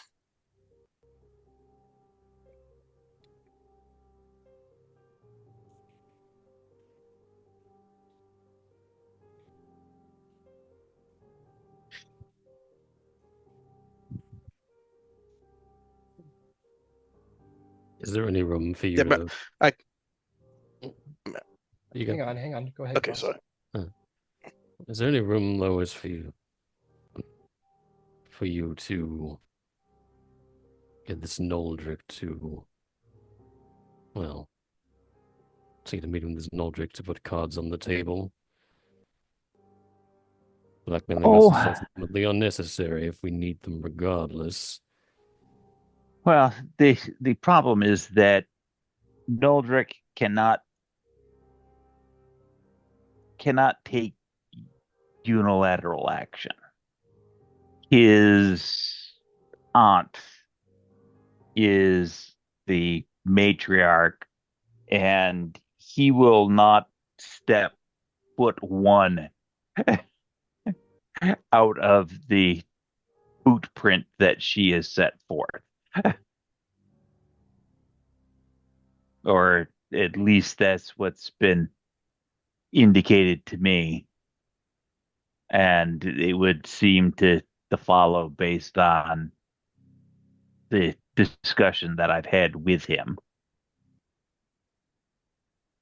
And perhaps But that I does was, not make perhaps things easier if you then went straight to his aunt, the matriarch, better to well, negotiate with her than her that's why I'm mouthpiece. hoping that I can get uh the Darren dossier on the family, because if there's any dirt to be had, uh, I want to make sure that I go in appropriately armed. You could also simply, if not formally, tell her what our intentions are. You could Oh, I've tactically leak what we need from them. oh I have had a very frank discussion with Noldrick himself. Does does Naldric know about the thing between us and Civis? The proposal? I told him that there was a very significant political move for us, uh, and that it was tied to our liaison. But it is my gut check on tonight is that somebody wanted to spike the wheel, if not necessarily Noldrick, then somebody who is looking to do something similar. Any idea if him or his family or his aunt specifically might be behind this? I can't rule it out. What boy?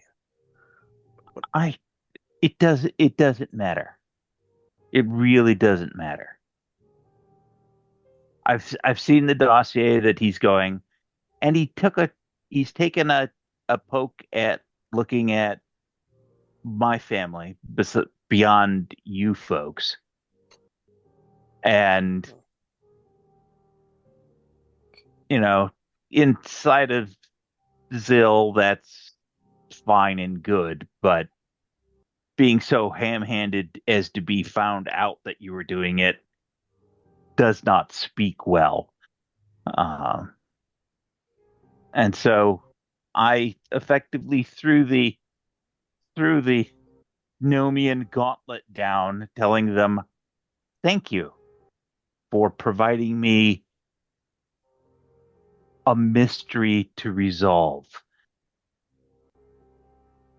And now whoever was responsible for it is going to have to double down. And that's perfectly fine.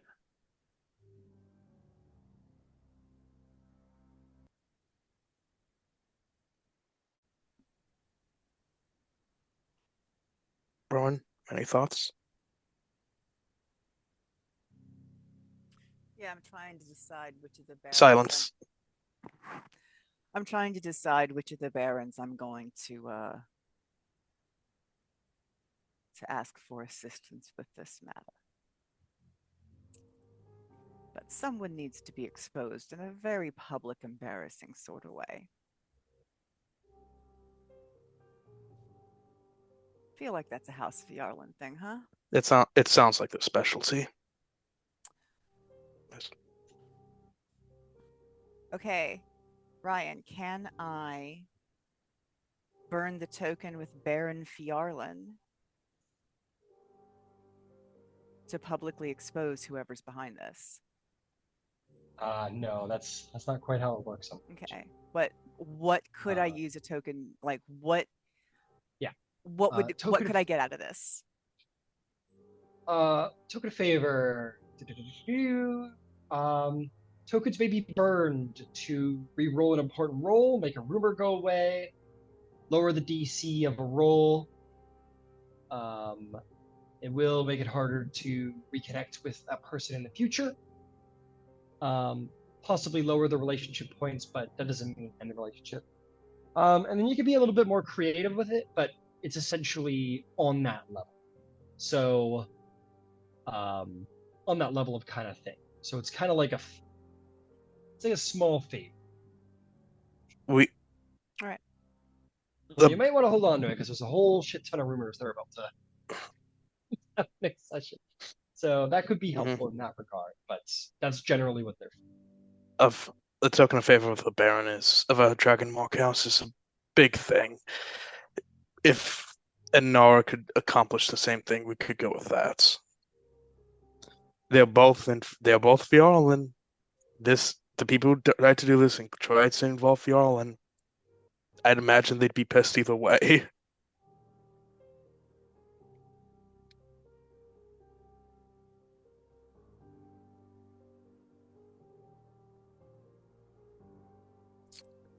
Nah. How much longer are we in Zilargo for? There's one more event after tomorrow. Tomorrow's a free day, then events. So Siri. 3 days at most. You'd leave in the morning of the third day, Yeah, so you really have tomorrow Two- and then the Okay, event. 2 days. Hey Gwen. Yes, I've been here the whole time. I know, babe. So listen, do you think you could gnomify yourself? Go learn some Yeah, stuff. no.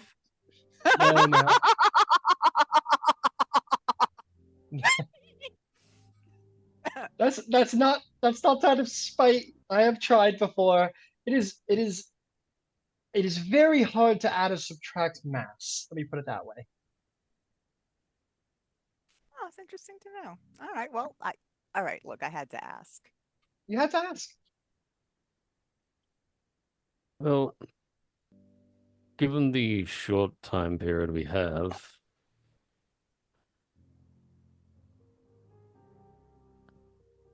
retaliation can only be swift if we choose to take that route. I don't think it's wholly necessary. Although is. We can wait. I'm not thinking that retaliation is necessary so much as I want whoever is responsible to have a measure of fear and concern. So if they are serious about it, they are going to have to act again, probably at the next event. Great. Then, if you do not wish to follow through on this deal with Civis, that decision falls to you. It's your life in the end. So I'll leave that decision down to you. However, if we are wanting to incite them to act again, well, you'll have to make them panic. Oh, that's part of my intent, which is why I left on a very kind and polite thank you. Yeah, I thought that was well done. Because if my reputation gets around any at all, that will be a cause for concern. There will be rumors spreading tomorrow. Oh, I'm It sure. would be in our interest to try and spread one of our own that you are perhaps enamored with this Nuln trick. Present the image that the marriage will go through by the end of the season. The truth doesn't matter. but that should incite enough panic that they'll get reckless. I can send a token of favor.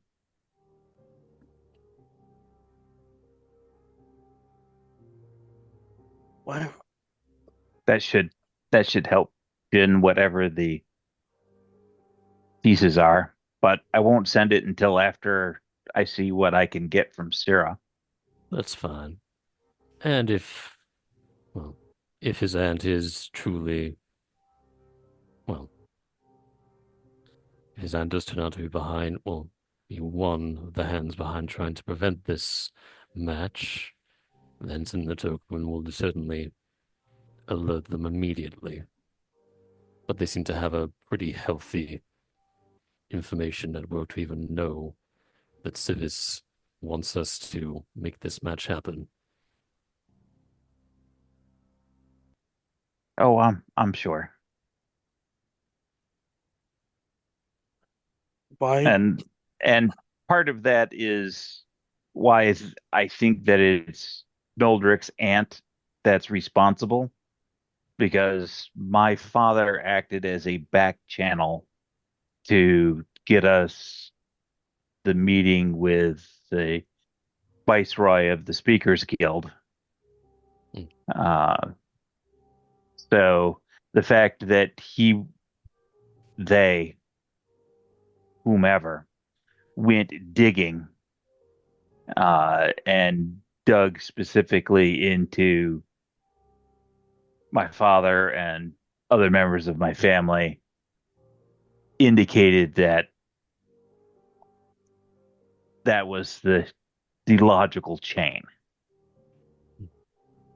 And I believe in presenting fire to fire, which is why I want to get my hands on somebody else's dossier on Doldrick and his family, perhaps finding out why they're out of favor with the triad.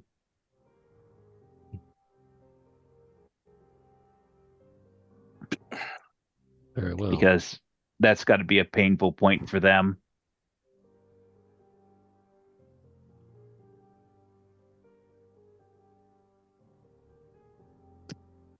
It seems. Sorry, by all means. Sorry. Still not sure why he would. What it feels like we're missing something about why he would want the blackmail in the first place. Maybe I'm just the one who's confused about that. He doesn't want it. His aunt wants it because she doesn't. She doesn't want an interloper, meaning House Leora, meaning me, fussing with their family business and getting them slipped aside so Civis can usurp part of their thing is fucking with the family business. So she's throwing some oil on the fire, and that's fine. That's very still of them, and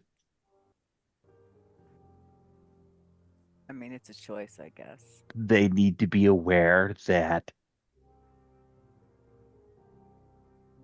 they're not the only people playing this game. The aunt does seem like a decent suspect.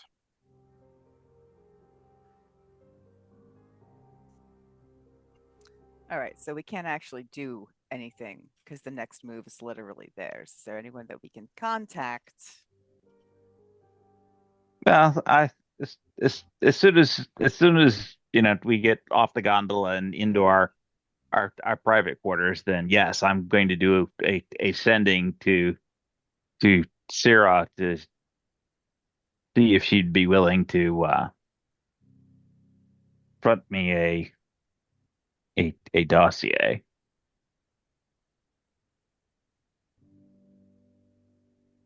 All right. Oh. In that case, all is well. We navigated this little charade with grace, I would say.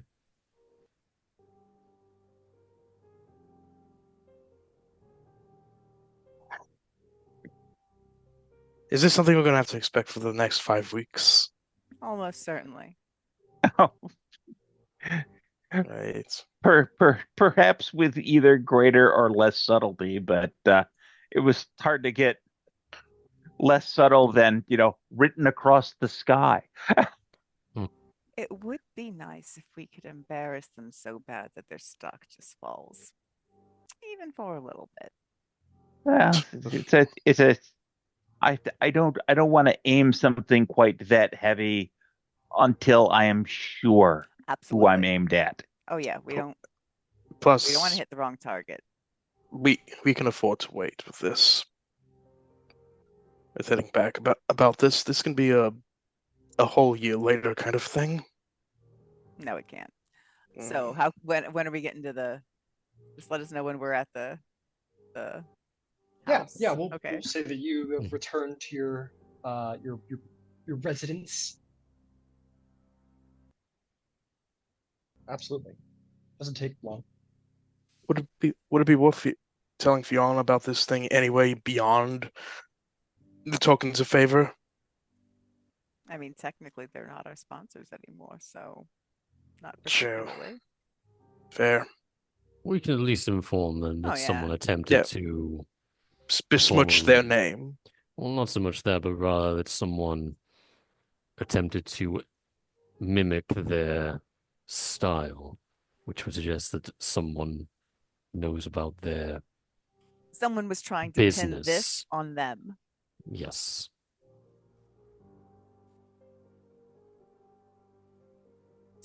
Yeah, it might be worth either a message to Inara or a message to the Baron. Well, you guys let me know. I'm got my own to send, but I'm happy to send more.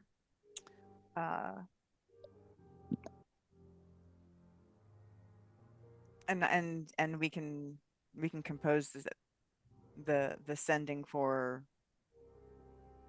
Baron Fjarlin over the week, but we'll send something conveying what has happened.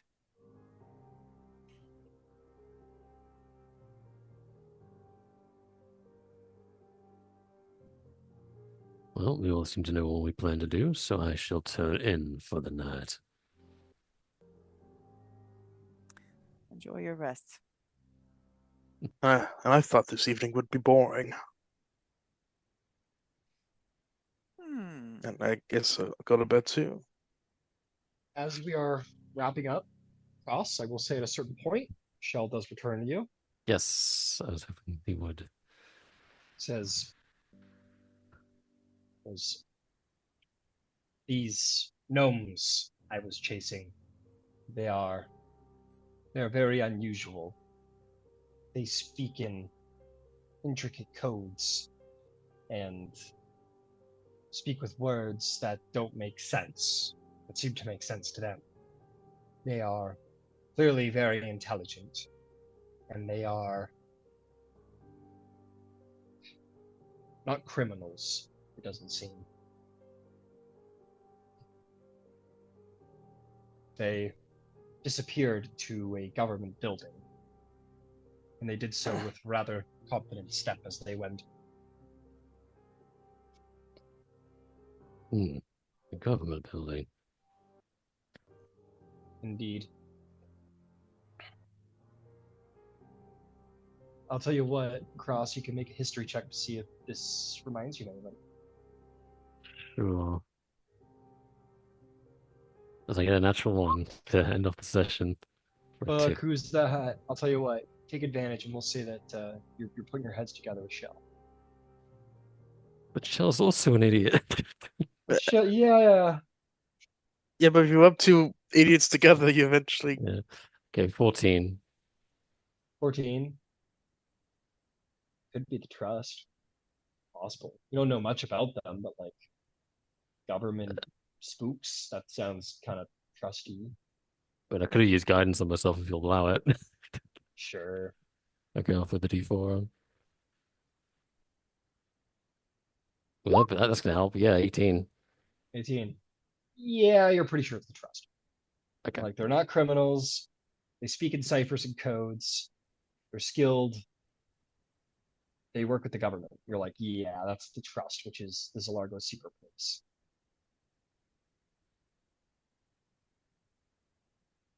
That's concerning. It runs deep. What's Hmm. going on? Well, that is Alright. concerning. Ba- I do want to tell everyone about this. Up You to don't you. tell anybody. Yeah, it's up to you. I'll actually go over to Lois's home just because like this will mean more to them than me, really. Yeah, fair. Just knock on the door. By all Uh, means, let yourself in. and I neglected to mention it earlier, but I had Shell follow a couple of suspicious individuals who fled the scene after the whole illusion mess. It's the trust. Well, welcome to Zilargo. That that's a little ham-handed for them, but maybe they were just tangential to the plot. Well, if I were ever thinking of a group that would try to copy Fiolan's tactics, a government espionage group would be a Oh, finger, fair group to point a finger at. and to be perfectly honest with you, they are, they are probably. I I would I would think that the scope of services of House of Yarlin is a quiet secret, but in the sense that lots of people know about it, but nobody talks about it. Well, And I would be sure that there are members of the trust that are jealous of Fear Ireland's success inside of that endeavor. in my conversation with the Pellic Bradflame, she alluded to a general dislike for the dragon-marked houses as a whole, and she was talking to these trust agents, which would perhaps suggest that the merchant families and Zilargo government itself is seeking to push civils out of their business.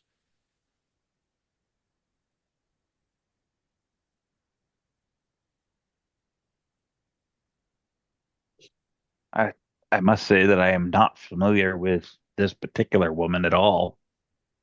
Uh, Neither am I, but the way she talked, can you describe her to me? And then can Lois draw the line from Nordric to the kind of flouncy, charismatic, over the top? So now the name goes back to the individual, goes back to the chain of evidence. Absolutely. Oh, and she was in the secret garden with Nodric just before that particular event took place. so it would seem. Oh, I saw them go in together. Ah, well, that certainly completes the timeline of events. Yeah. Well, that's an interesting piece of news. Thank you very much, Cross. I greatly appreciate it. Oh, and I have coming from the archivist at the Library of Hold on a second. I wrote it down somewhere.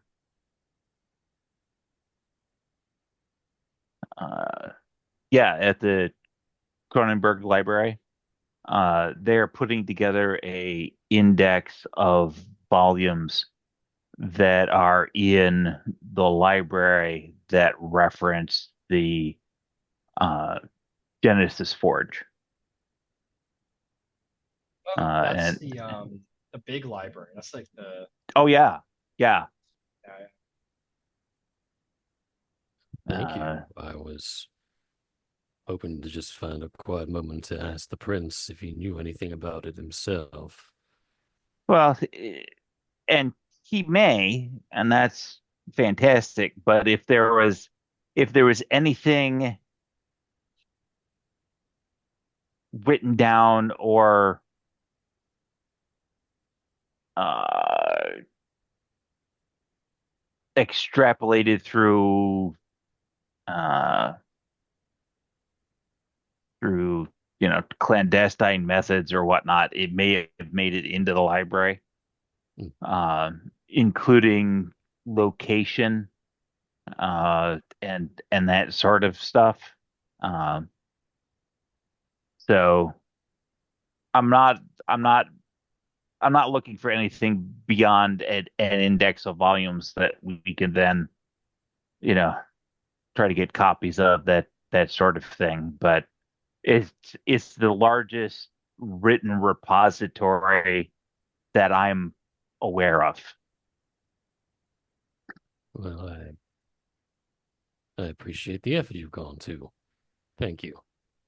Uh, it's it's the it's the right thing that we should do for family, and we all now share our last name, so we're all family. Hmm.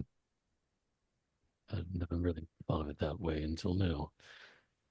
Um, It's actually pretty awesome. Thank you, Lois. with the trust being involved in all of this, should we revise our approach to how we go about the next couple of days? Uh, I don't necessarily think so, to be perfectly honest with you. If if the if there are spies about and they're being clandestine, they were already going to be that. Uh, and if there are people leveraging the trust or other sources, that's still going to be what it is. Uh, I don't think I don't think that the the trust per se has it out for House Leora.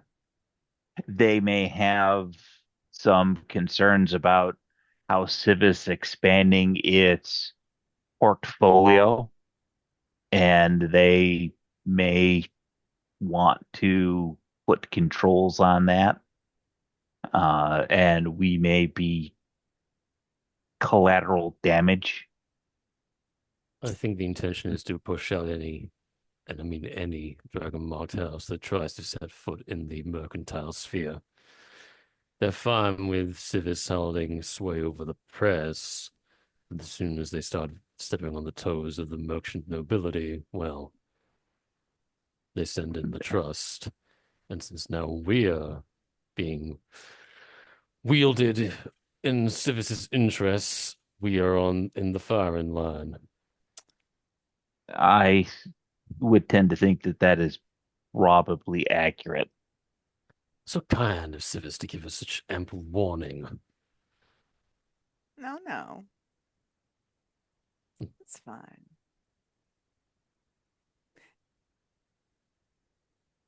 We will have time to make them regret it. And we will make them regret it. Because I am really tired of people taking shots at us and about ready to take some shots of our own. As Well, a potential, just a throwing this out there, if we choose not to follow through on the deal with Civis, since we know that the Zilargo government is in some way resistant to the idea of dragon-marked houses stepping into their business, well, for us to gain thronehold, we'll need the approval of the nations. And Oh, yeah, but to, I have to wait until that's done. All right. and, and to that end, I took the opportunity of my private liaison to not speak with Noldrick, but to speak with one of the elder Zilargo banking clans to ask some questions about what the upkeep for Thronehold is and the Deneath contract and how it's getting paid and is the tax money being used to foster that. Uh, so the the the question is now circulating in the houses of banking and wealth. So that is perhaps a step down the pre-planned path.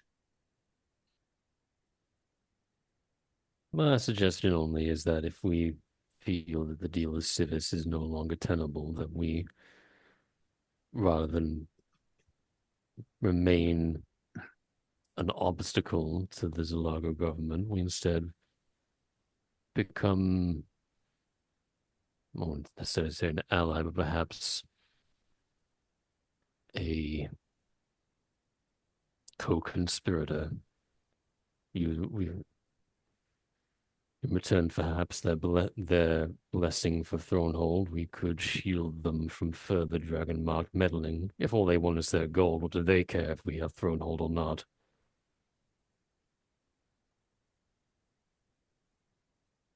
I think whether I continue to look at Noldrick will depend on exactly what I can find out from the eyes and what their next step is. And I have someone else who is taking a look and an interest in that particular thing. They're the ones that brought the dossier to my attention this evening. Well, it would seem that despite the unfortunate events of the night, our position may actually be far improved. I I would tend to think so. And having our position look tarnished publicly is not the world's worst thing. It provides a degree of latitude in operations that we might not otherwise enjoy. That was sly. Because everybody is now going to assume that we're going to be trying to manage, spin, and be very occupied in how that's going. And we can choose to ignore that. Well, I shan't keep you up any further. You both have a restful night's sleep. Thank you. Cross will depart. That very exciting evening comes to a close. On the morrow, you guys will maybe have a day off. Really, if nothing too exciting happens. And then you'll have your final thing here in Zilargo. And then you guys are off to New Syria to go have fun over there and see what's going on over there. So that'll be the session.